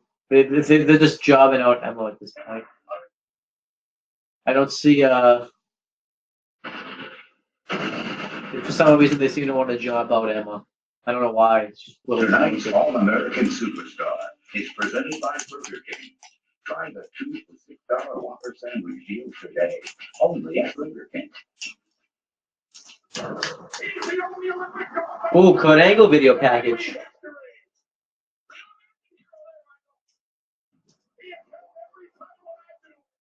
Represent my country. It's the proudest moment of my life. You stand on that podium and your national anthem is played for you. A sense of pride that is comparable to nothing else. Kurt Angle, Olympic champion, American hero. I made my dreams come true. I wouldn't want any other way. It's damn true.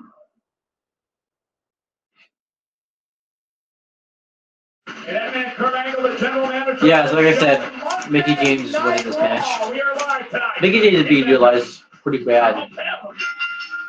For some reason, they like to bring back all these old stars, but use them like crap. They did this with the Dudley Boys. Like they kept jobbing them out. It's pretty pathetic, actually. Now they're doing it with Mickey James. Like there's weeks I forget that Mickey James is even signed to WWE. I think it's just on the roster.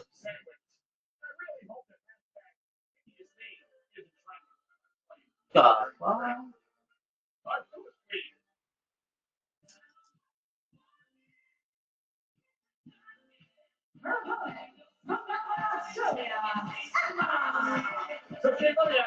Emma's theme song's awful.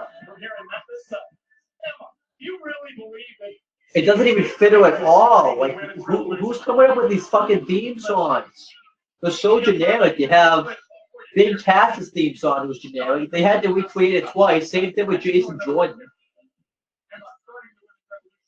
Whoever's making these theme songs should be fired for that. Like, it's awful. Now you have Emma's song who's awful. So if Mickey wins, never can ever say ever again that he started the women's revolution, but if Mickey loses, then she has to hashtag Emma won. Hashtag thank Emma for the revolution. And you doesn't just let everybody know to do in this business. If you ever competed in a hashtag match, Wow, they're calling this a hashtag match. Wow.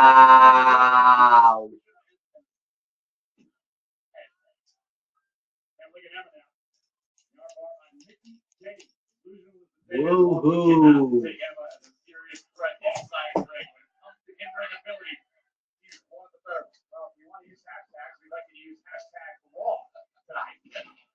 I haven't even given any of these matches star ratings yet. So for the Battle Royal, I'll probably give that 3 stars. For the Cruiserweight match, I'm going to give that probably like a star and a half. Not that good of a match. For the what else was next on the show? For Seth Rollins versus Cesaro, I'll also give that match 3 stars. I thought that was a good match. And then for Dean Ambrose versus Sheamus, I'll also give that match 3 stars. is enough for Nikki to put her away. Yeah, just about the 3-star matches, and then this match, I'm not sure what I'm going to give you yet. Later on tonight, the Raw Women's Champion, Sasha Banks, defends her title against Alexa Bliss. Alexa Bliss cashing in her rematch clause tonight after losing the championship at SummerSlam. Obviously, a victory for one of these women tonight could put them in line for maybe an opportunity somewhere down the road. What a kick by Nikki. Whoa. And here they go. Look out. Whatever, who cares? So whoever wins, I'm like what? 2 and 3. I haven't only got 2 points.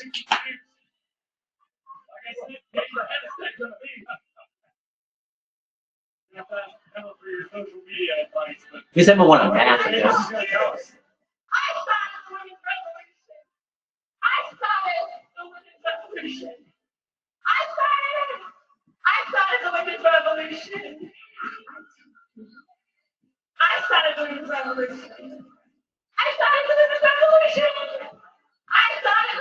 What the fuck are they doing with them, huh? Yeah. King, do you know who started the Women's Revolution? Would it be her? Emma? Oh, I did. Well, while Emma's spending most of her time in Dreamland, a dream match is about to become reality. At No Mercy, What the fuck is this Roman shit? Reigns will collide with John Cena. But Hashtag push Emma. How about that? all official. Next. Turn the volume up for this one. It's not a game changer. Alright, so I'm gonna fast forward again. Great. I fast forward this again. Well, I went too far, I meant to say.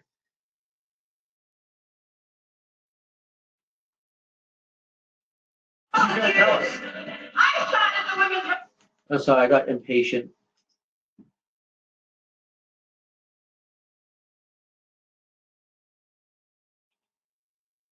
Here tonight to make that match official.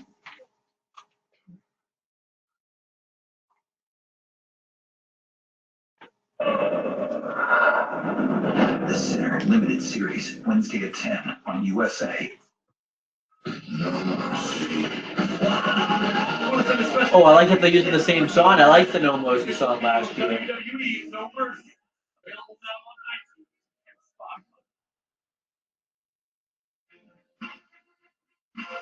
Spotify. Ladies and gentlemen, please welcome the general manager of Monday Night Raw. You suck. You suck. Thank you. I did completely. A Yeah. historic match was announced earlier today on WWE.com. This match should be at WrestleMania. And No Mercy. No matter how good the build-up is, it really should be at Mania. Roman Reigns versus John Cena. I think John Cena got the louder moves. Make that match official. So please welcome John Cena.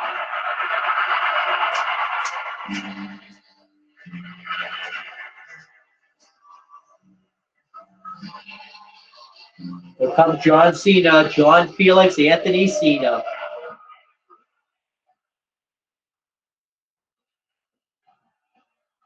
Why isn't this in the main event segment? And he uses Joey the Kid Lawler to get a cheap pop. Oh, Joey the Kid Lawler even admitted it.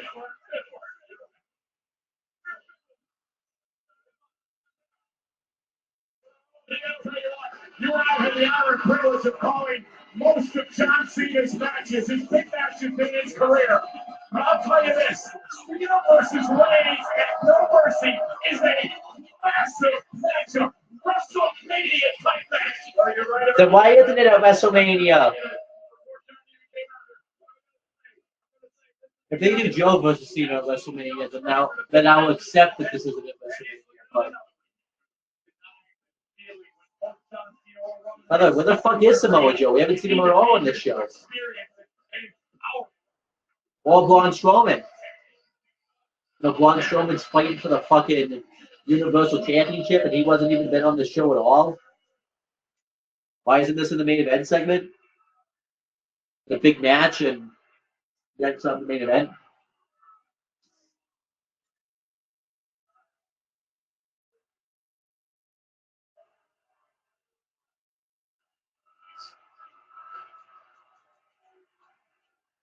John Cena versus Roman Reigns. This is WrestleMania worthy, but Kurt Angle, I like your swag, man. You're ready to do it. I'm ready to do it. They're ready to see it. We're going to do it at No Mercy live on the WWE Network. I would have preferred just to wait for me. This is the reason I came to Monday Night Raw to be in this ring face to face with a man who says he runs the yard. With the big dog. With the guy. And if you don't believe that, just ask him. He'll tell you. And why not? Because ever since Roman Reigns has stepped in a ring, he has.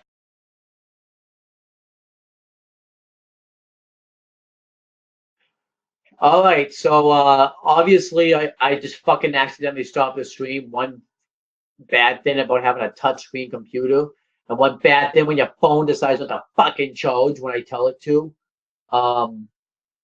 Like I had the fucking cord plugged into the computer and it's not fucking charging. The fuck? So I need to start like charging my phone like fully, I guess, to fucking put it in a little battery mode or something, because apparently it decided to be a piece of shit. So I accidentally hit stop broadcast. So what I'm going to do is I'm going to edit this into a 2-part YouTube channel series. So when I get the opportunity, so I'm going to put this link now into the Facebook Live portion of it, so that way you guys can watch it. I don't know how much longer I'm going to be on fucking Facebook, because I don't even know if my phone's charging or not. Seems to be. It says it is.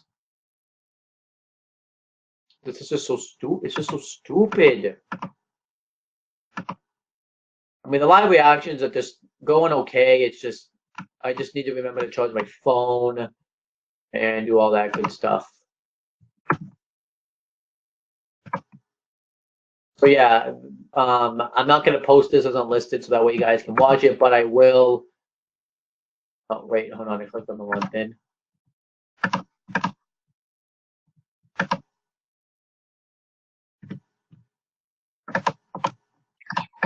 I'm not happy right now.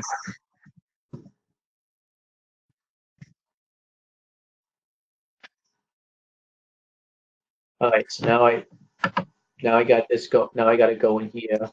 All right, so let me get back to reacting to Monday Night Raw. I'm just gonna kind of rewind a little since I had to deal with that bullshit.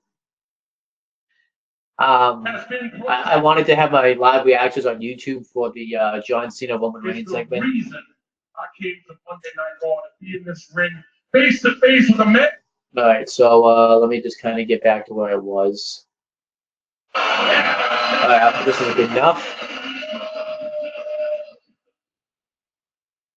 So yeah, I don't know how much longer I'll be live on Facebook.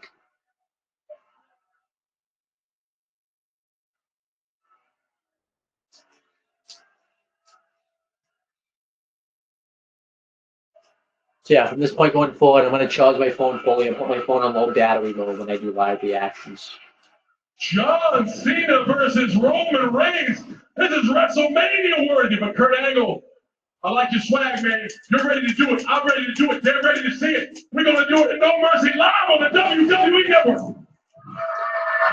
Like I said, should be at Mania. This is the reason I came to Monday Night Raw to be in this ring face to face with a man who says he runs the yard. With the big dog. Big dog. And if you don't believe that, just ask him. He'll tell you. Yeah, he always said because ever since Roman Reigns has stepped foot in a ring, he hasn't just been the blue chip prospect. Roman Reigns has been the blue chip prospect that has been protected against anyone and everyone that steps in his path. Ooh.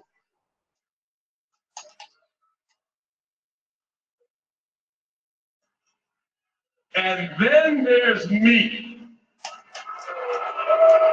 But Cena just said it's true. Roman Reigns is protected by WWE. And we've been through a whole heck of a lot together, and you know me, and I know you, and you know I got 0 F's to give, and I'm the one dude and no protection from. Not true at all. And that I want to fight Roman Reigns because I know that Roman Reigns don't want to fight me. Okay. And a few words tonight, Oh, the boos are thunderous. So let's see how Roman Reigns acts when he comes out. Is he going to be a face or is he going to be a heel? I will be the judge of that. And if I see any act of a face, I fast forward the segment. The protest continues.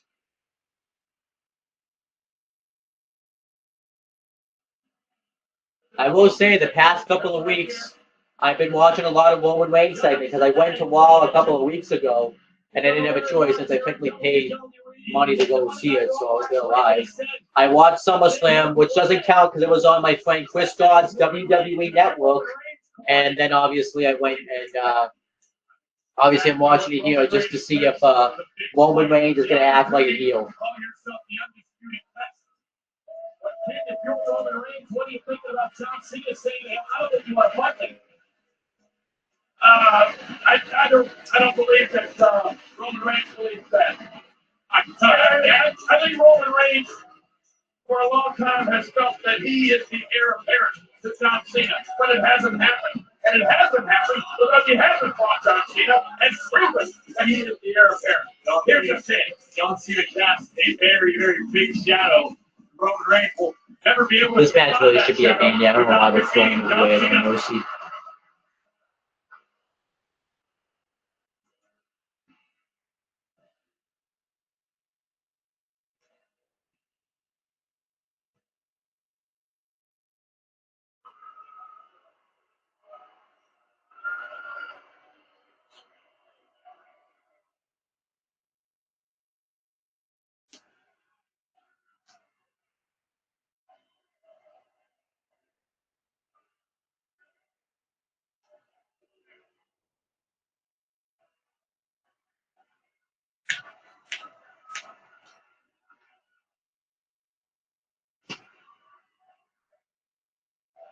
So let's see how he acts.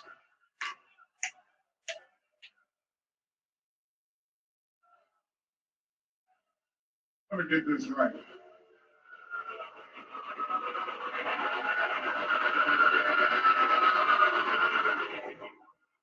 It's all good, Memphis. I'm just trying to check my facts here. So I'm scared to fight you? I think I see I some don't want to heel. fight you. That's what's in your head. You may not understand this because probably no one's ever told you this before, John. But you're not as big of a deal as you think you are. Ooh.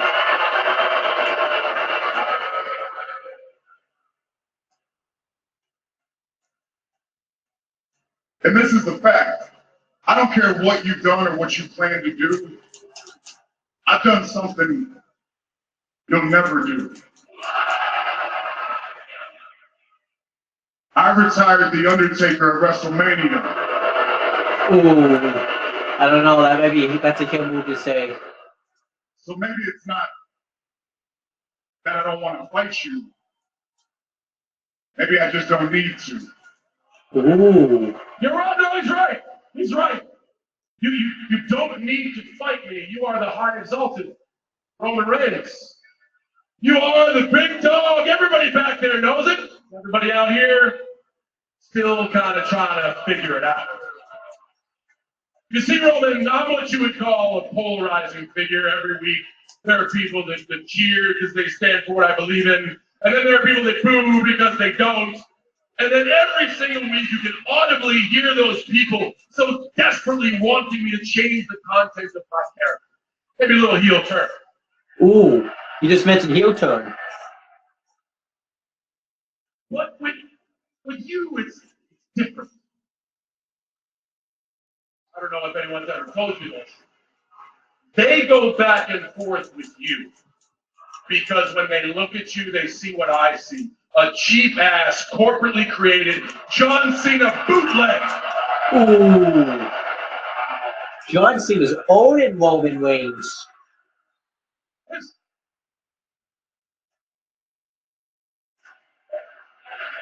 I think the fans have decided who they're rooting for. I think they're rooting for John Cena. This Chuck right here, he ain't the guy. Dude, you're just a guy. A guy trying so desperately to fill shoes that you never will. Listen carefully, young man. I'm not the Undertaker. I'm not a battered veteran at the end of his career with a bad hip. Ooh, Cena, don't say that. Ooh. I am the fastest, strongest, and hungriest that I have ever been in my entire life. And the reason you won't sign that, because you know if you do, your Roman Empire.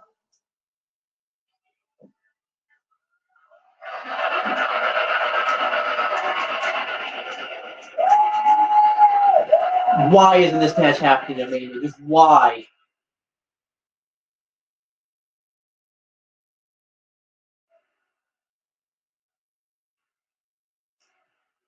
This could be John Cena's perfect final match in the company, too.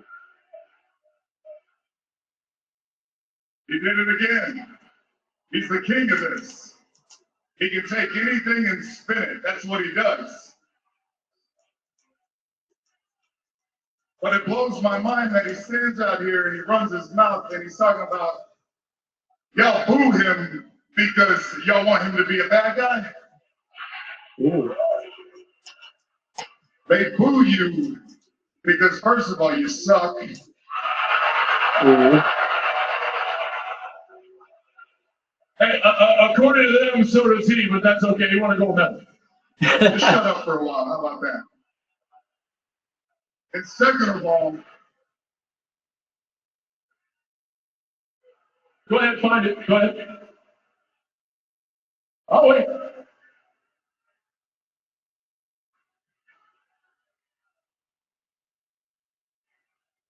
It's called the promo. Shut your mouth, if you want to be the big dog, you're Oh, Cena, Owen, Roman Reigns.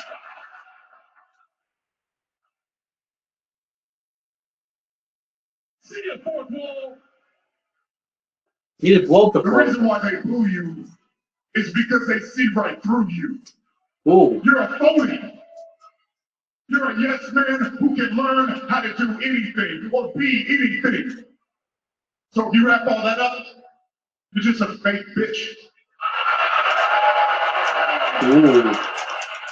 Roman. We're talking now, ain't we? Yeah, you're hearing me now, ain't you? Not only that, he's a part-time fake ass. And I'll be damned if I don't bust my ass Friday, Saturday, Sunday, Monday, every single week so you can hang out on the Today Show. Ooh. Then jump on his big old bus. And hell, maybe I'll come to a WWE show if they paid me enough. But what are you really gonna do, John? What are you gonna do, huh? You're gonna jump off that bus with that big ass shovel.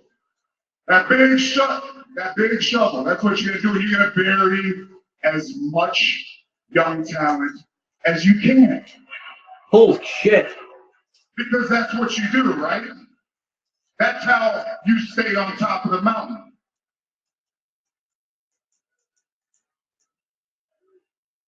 You'll do anything. You're just a backstabbing shark. But the thing is, the reason why you don't like me, what irritates you about me, you can't bury me, John. You can't touch me. Hell, I think this is fitting. I'm the one guy in the WWE that John Cena can't see. I think Roman Reigns just cut the promo of his career right there. That's the So best. now tell me this. How would I want to lessen myself, my legacy, my bloodline to be the next John Cena when I can be the one and only Roman Reigns? That's the best promo I ever heard Roman Reigns cut. Fantastic.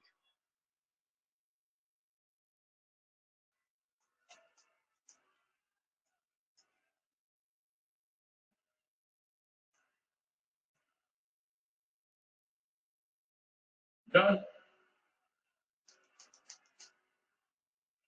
Done. You see, because Roman Reigns is a fool. Roman Reigns is a damn fool. There's an old saying, it's better to keep your mouth shut and have people think you're stupid than to open and prove them right. You, of all people, you waltz down here and use the same pathetic excuse that every other single person before you has done. You, with all your gifts and all your opportunities, you have the gall to blame me. That's fine, big dog. Congratulations. It took you 5 years to get a halfway decent promo, but now I'm about to shrink you down to size. Ooh. Okay. So everybody back there thinks I got this mythical golden shovel, that I got these magical powers, that I can control everything and keep everybody's faith. Dude, I can't tell if you're blind or stupid. Look and listen. They hold the keys. They always have. They always will. What about the Nexus? What about Bray Wyatt?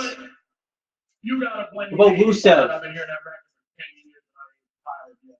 I'm strong enough. I've been called a lot worse by a lot of talk. Ooh. You're saying, John, what about But Nexus? you actually believe Oh, that I swim to the top and keep them underwater at any and all costs. I'm a level with you, homie. I haven't main evented WrestleMania in 5 years. I was the opening match at SummerSlam. I was honored and privileged to earn the United States title at this stage in my career and use it as a beacon of opportunity to introduce new superstars to the WWE like Kevin Owens and AJ Styles, just to name a few. You took the U.S. title as a demotion. And you stand there and blame me. Fine, I blame you. I'm still here because you can't do your job. ooh, that's kind of true. Because Roman Reigns is supposed to take his spot. When it comes to this yard, you probably haven't learned it yet. There's only one rule: step up or step aside. And over the years, there's been a few to step up, but nobody to ever keep up. And then I finally hear about this one guy, the Roman Reigns, the one that can keep up. Now I look at you and I listen to you. You should be ashamed I'm a part-timer, because I can do this part-time better than you could ever do it full-time. John, I thought what happened to being an all-timer, man? I thought you were an all-timer.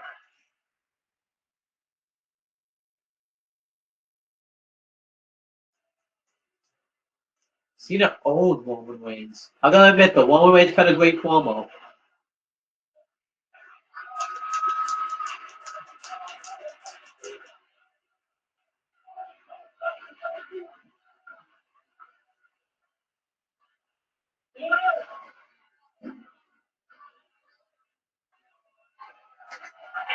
Oh, he signed it. This should have been a WrestleMania. Can you imagine like what would have happened if this thing had teased us for months and months and months?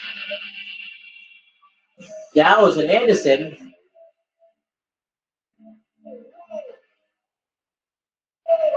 He's out here with these egos. That's right. I don't think there's enough room scheme in this arena for your egos. Now, John Cena, not a good brother. Nope. Roman Reigns, not a good brother. Nope. I think these two need to be taught a lesson by a couple of good brothers. Yep. So we're going to march into that ring right now. Yep. And beat up a couple of, give it to him. Nerds! I love the way he says nerds. It appears that everybody wants to fight tonight. Gallows and Anderson, you're going to pick on Roman Reigns, John Cena right now. Okay. Kidding me? That's not what we just heard. Cena and Reigns on a team? They're going to be partners? I ain't gonna watch the match because Roman Reigns technically is the face, but he is the heel in this feud. So I guess for the time being, I will be watching Roman Reigns' segments. I gotta admit that was a really good segment. I really enjoyed that. For their match in 4 weeks But over. here, Roman Reigns is a face. What the? What the fuck was that? We are still stunned at what transpired moments ago. Really good segment, though.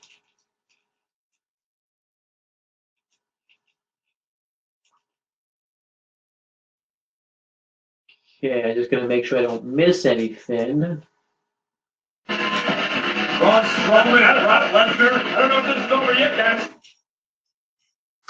One thing that does suck is though that since they're doing Cena and Reigns, I guess it's pretty much Okay, get ready. well known that Roman Reigns is taking the WWE Universal Championship from Brock Lesnar at WrestleMania.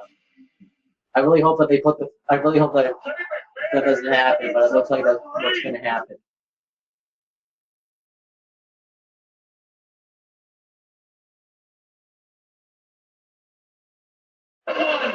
Makes it immediate.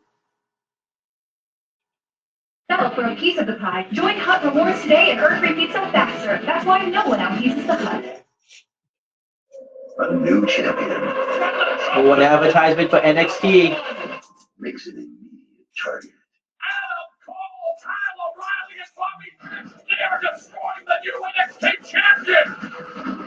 This Wednesday, Drew McIntyre comes home, but is the new NXT champion in jeopardy?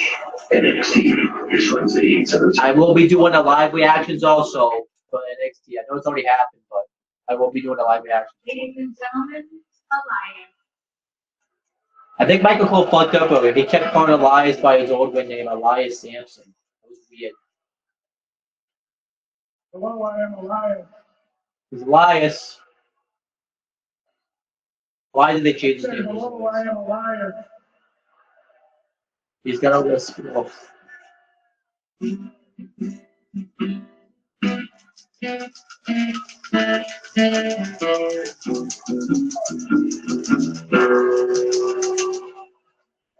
I wanted to keep. I have a question for everybody here tonight. Ready? Who wants to walk with Elias? Anybody? Any of you guys want to walk with Elias? I think you do.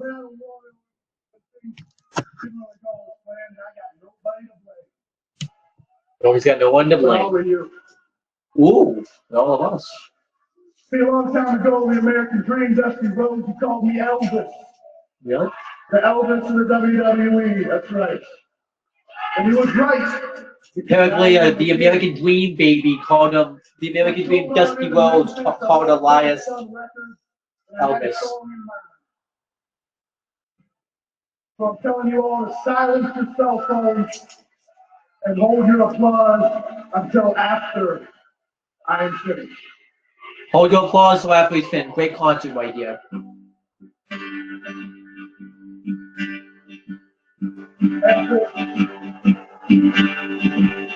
Ain't nothing but a bad time.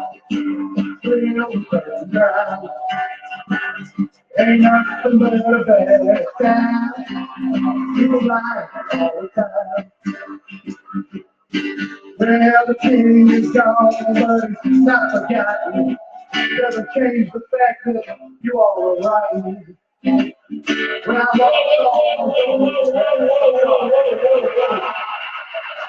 Jerry the Kid Lawler, he cut him off. They didn't utilize Lawler for a purpose.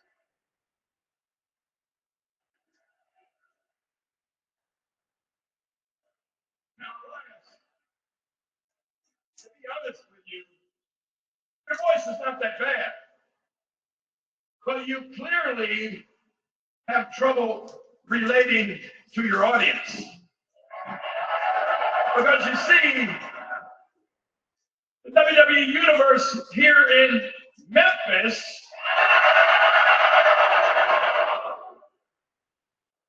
I don't think appreciate those lyrics. Nope. But let me be of assistance.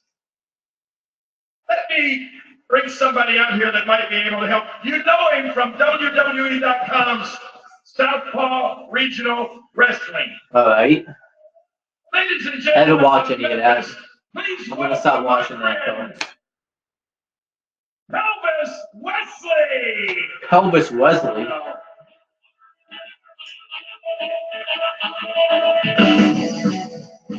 There's Elvis. Corey, you know, he's one of the competitors in that 1980s Renegade promotion. Did Elvis Wesley just drop a diaper?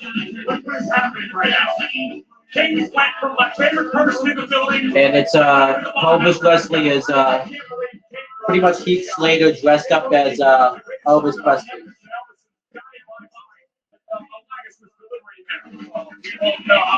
It's so weird that Michael Cole was on Elias' side and he's supposed to be the babyface commentator.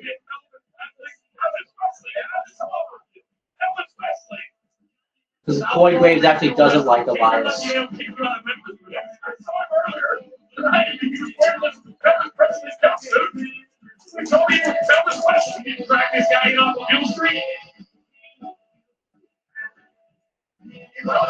was actually hanging out outside the arena dressed like this. Trying to get in. Well, Elias Sampson dancing though.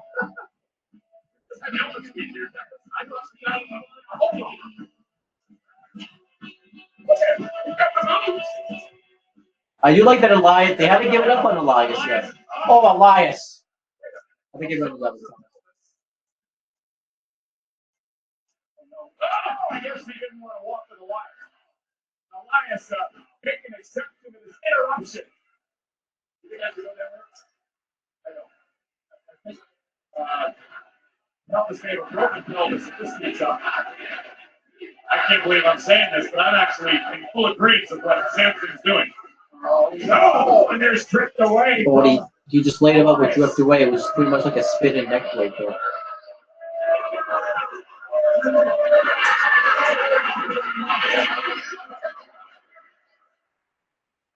So I guess Beauty of the Manby is not really much of a team anymore. But I haven't seen Rhino in a while.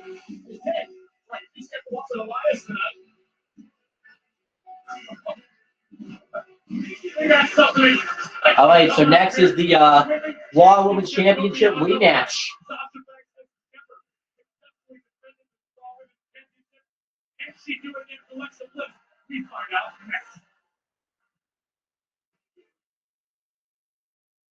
Alexa, set a cookie down.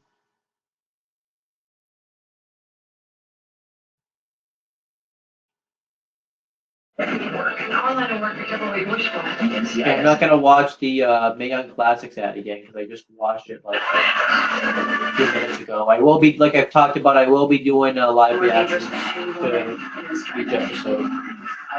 And then when I actually go to review it, I'm gonna review the first round all in one video.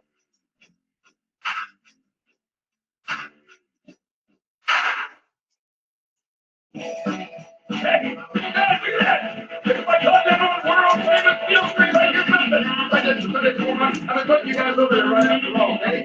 For those industrial size sandwiches, right next door to BB King's, Beale Street. I'm Julian listeners here a year. They're all here in the FedEx Forum tonight. Live for Monday Night Raw. Yeah, I want to thank you and your staff, Randy, included for a great time Saturday night at the club. Those barbecue ribs, they're to die for. I tell you, I want to apologize for Elvis Wesley. Well, he's not invited. Well, nonetheless, we've had a great night so far. Earlier tonight, Battle Royal for opportunity to face Finch next week for the Intercontinental Championship. We're down to a few remaining superstars, including Finch and his Mistrage. As we can see here, it pays to have the Intercontinental Champion at ringside. It's just showing highlights of the Battle Royal from earlier tonight. It all boiled down to this. Here he is. He was so proud. Closing moments of this Battle Royal now. Jason Jordan became a man possessed. There goes the Mistrage. Jordan would lose his mind in the ring and send Elias packing. Just when Jordan seemed to have it all in hand, they put another Jeff Hardy. Hey, and I think Jeff Hardy was the best option to have win. Him or Finn Balor. Intercontinental Championship against the man who's trying to win the Intercontinental title for the fifth time in his career. It's Jeff Hardy versus That'd be cool if Matt Hardy turned over next week. And we got the start of the broken Matt.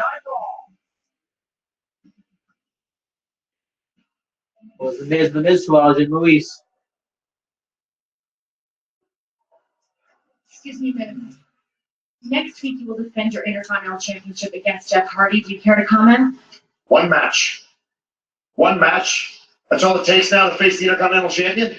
But Jeff defeated 14 other men tonight. Haven't seen him pin anyone, have you? Kurt Angle gave you exactly what you asked for, a bigger spotlight for your Intercontinental Championship.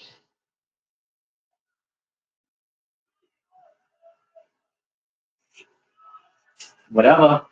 I guess that's that. Ladies and gentlemen, please welcome my guest at this time. She is the Raw Women's Champion, Sasha Banks.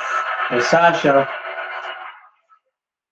Sasha, earlier tonight, Alexa said she is going to humiliate you and She also take back immortalized the when, Raw Women's Championship. She was How do talking you about prevent that Alexa. from happening? Alexa wants to talk a big game, but running your mouth doesn't make you a four-time Raw Women's Champion.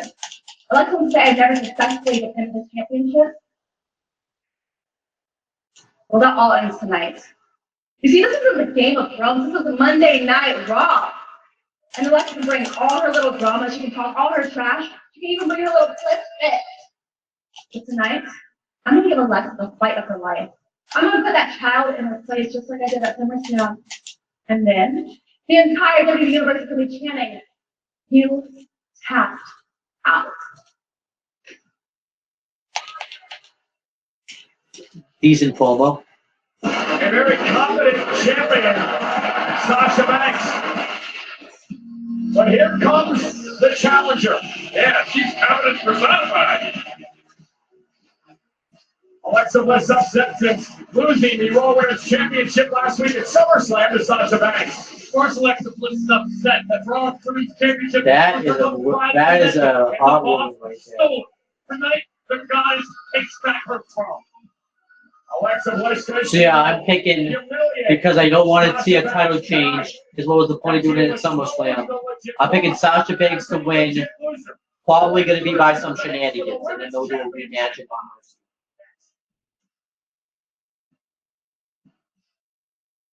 I swear.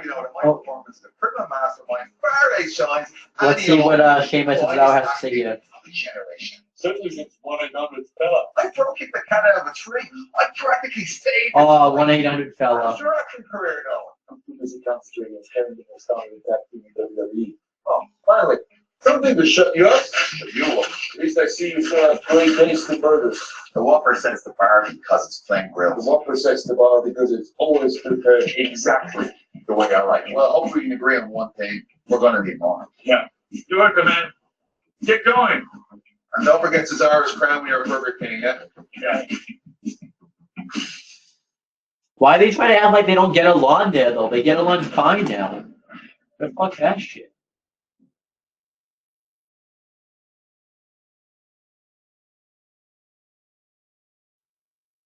Next 6 has Enzo Amore.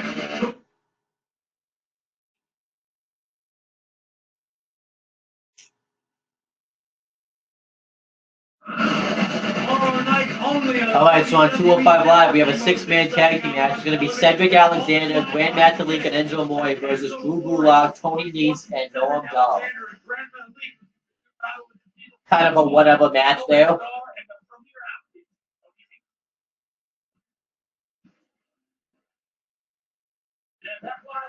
Here comes Sasha Banks.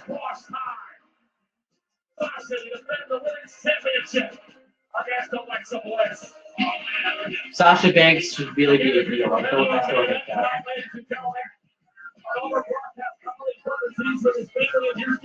Riding out the storm in which Shit Luck. We're joined by Hall of Famer Jerry the King Lawler, Women's Championship match. How many times are they going to tell us that Jerry the Kid Lawler's on commentary? We get it. He's on commentary. You don't need to say it 3 million times on the show.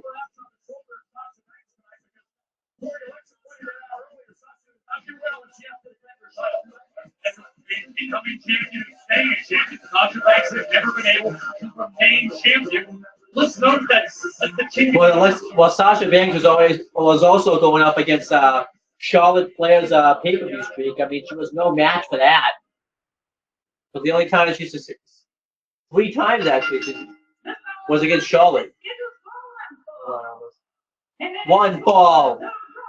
Women's Championship. Introducing first the challenger from Columbus, Ohio, Alexa Bliss.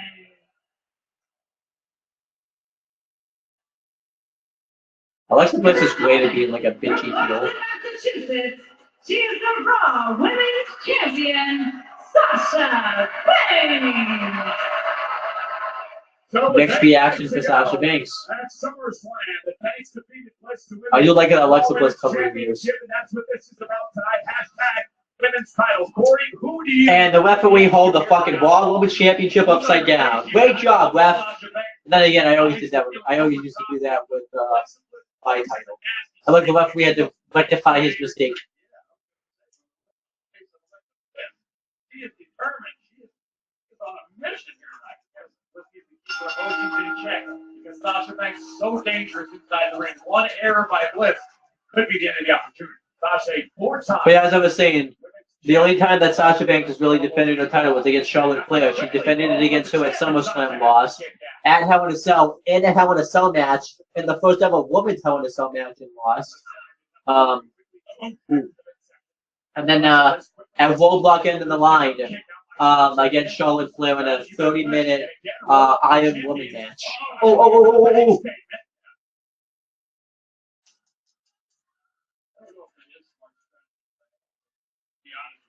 I wonder if Alexa's going to do that thing with her arm again. That's sick. No! Face first off the turnbuckle and out fast. I like it when she does that. Hammered away. She should do that like doing like big matches or something.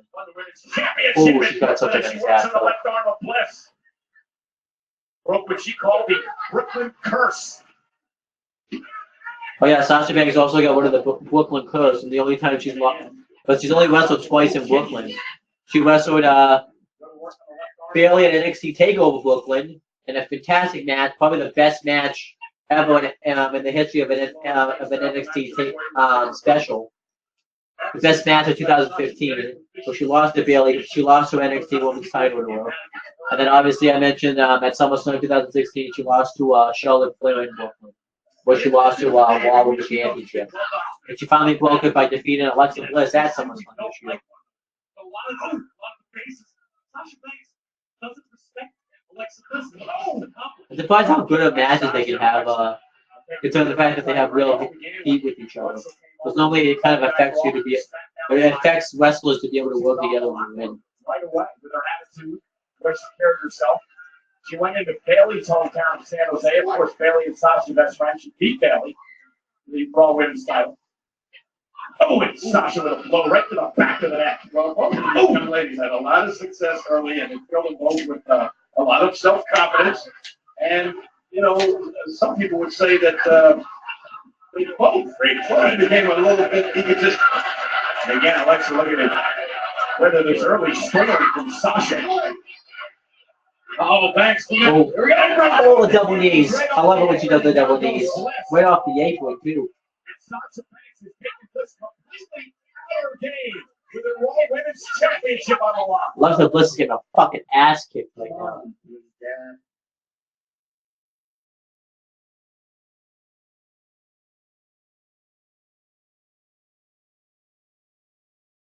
Title match live on Monday night.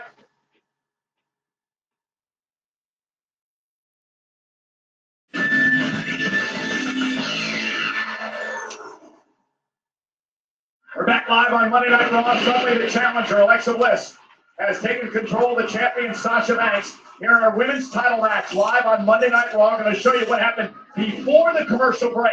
Take a look at Sasha Banks. Oh, now they got both knees in the upper body of Bliss. And then, guys, during the commercial break, it was Alexa Bliss. Oh, turning things around. She ducked there. Oh, right in the barricade. Sasha into the barricade. She wasn't down there. What's it? Oh, right in the That apron. was the opening Alexa was looking for, guys. Great job of doing Oh. Silent stick here. Silent stick. Alexa fighting back. Alexa calls. Oh, man. Slender. Back of her neck. I love the way Sasha is able to like sell her back and just bend it really well. Sasha's hurt. See the way back spine. Over it across the knee. This. Poor Sasha's hurt. Bliss wants her championship back. Let's take a look at this one more time. Watch Sasha's. Oh, God. Neck and back. Now Alexa continues the assault. Oh, look at this. Call her 5 feet of fury for a reason. Alexa Bliss, Tony Hawk's favorite superstar. Yeah, Alexa can't get DQ'd. By the challenger and forcing the champion to kick out at 2. And every time Sasha's forced to kick out, it bothers the already injured back. Bliss is wise beyond her years when it comes to in-ring competition. Sasha, and Alexa Bliss is the first ever. Always aspired to be. She's made history. She was the first ever 2-time SmackDown Women's Champion and the first ever woman to hold both the Raw and SmackDown Women's Championships. She's the only person to do that too. No one else has done it yet. But then again, there's, they haven't had anybody else. No one else has really been on both Raw and SmackDown yet, except for Charlotte Flair, and Charlotte Flair still has yet to accomplish that.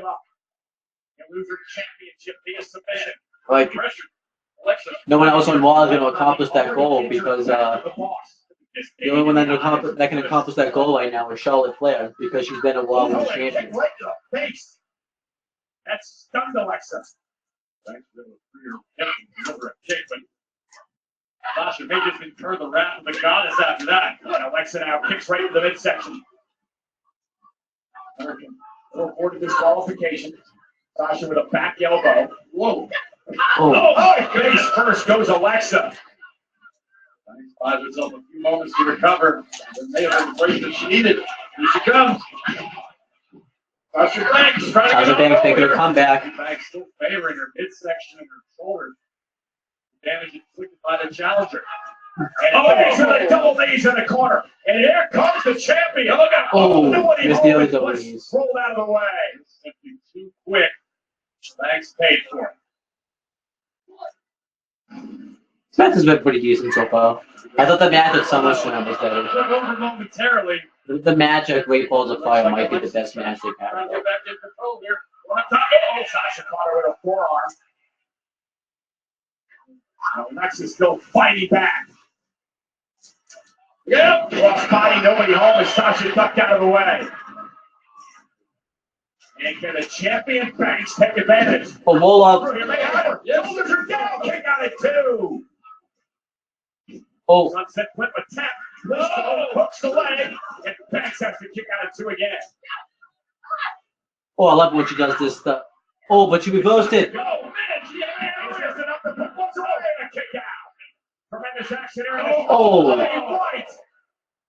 right hand. Banks might be out on her feet. Oh, for the silence.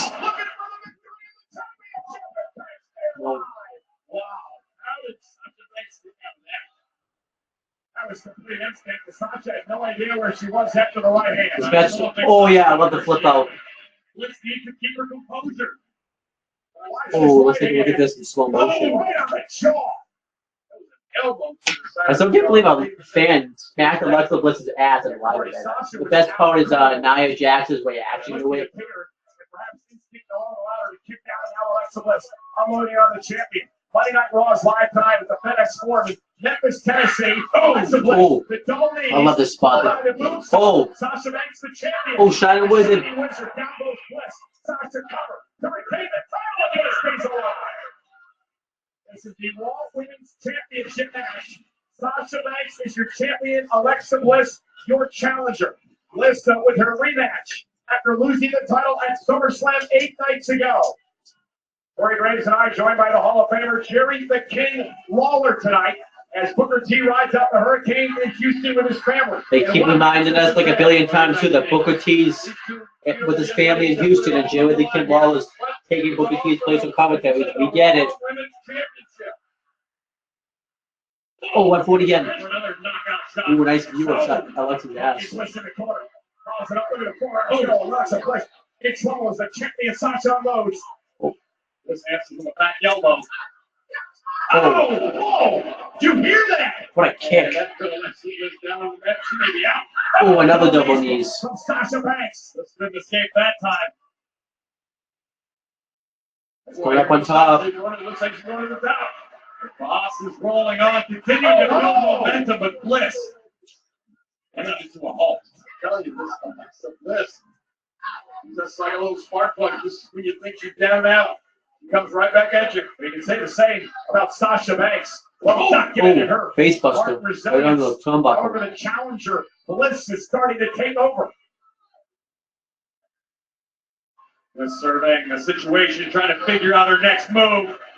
This will not end well for the boss. Oh my goodness, top rope. Oh, for a suplex. Oh, superplex. But Bliss hurt herself as well.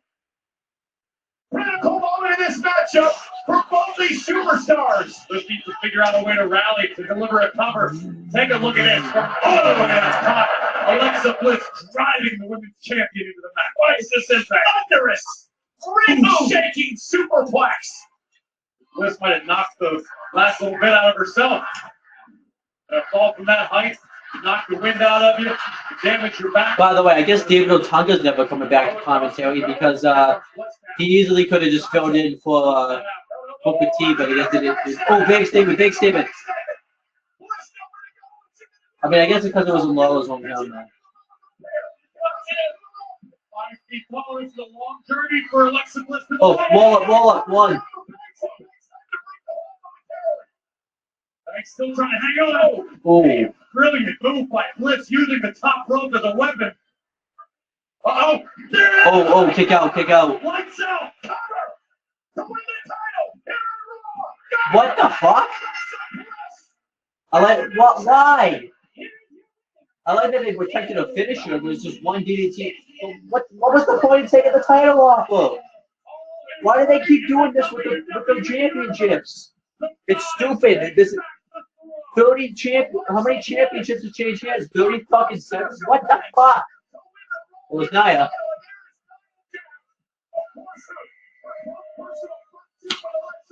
The fuck? Celebration.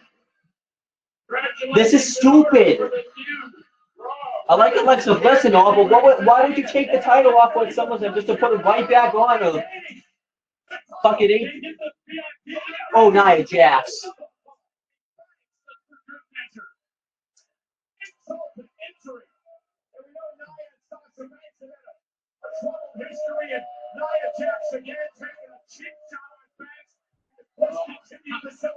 Yep, so Alexa's Raw Women's Champion again. What the fuck was the point?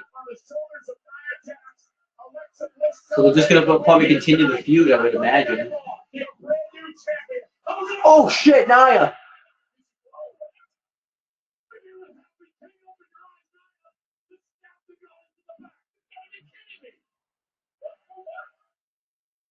So is Alexa face now?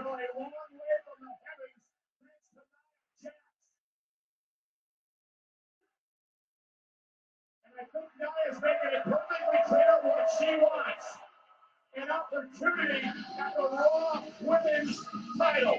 Okay, so I'm cool with them going here, but if they were just going to go right to this feud, why wouldn't Alexa just retain at SummerSlam? You could have done this exact thing at SummerSlam. What the fuck? How many title changes we got to get? So let me get this straight. You have the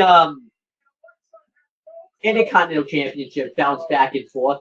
First with The Miz and Dolph Ziggler. Then it was with, The Miz and Dean Ambrose. And then you had it with, well, that's about it, I guess. Then you have the fucking U.S. title swapping back and forth between AJ Styles and Kevin Owens. You had the NXT Championship swapping back and forth between Samoa Joe and Shinsuke Nakamura. And then you have the Raw Women's title, it started off with Sasha Banks and Charlotte Flair, and now it's doing it with fucking Alexa Bliss and Sasha Banks. It's stupid. It was absolutely stupid, ridiculous. If I had to rate that match, though, I'll probably rate that match also 3 stars. My biggest problem with it is the finish, the fact that you just have Alexa win the title right back. I think it's stupid that they did that. I hate the fact that they keep doing that with their championships. And that's it. Overall, Raw was actually a pretty good show, actually. I enjoyed it. I liked the Battle Royal. I liked Brock Lesnar and Paul Heyman's promo. I liked John Cena and Roman Reigns' segment. I liked the stuff they did with, even though I don't like 50-50 booking, I did like the matches between, first Seth Rollins and Cesaro, and then Sheamus and Dean Ambrose.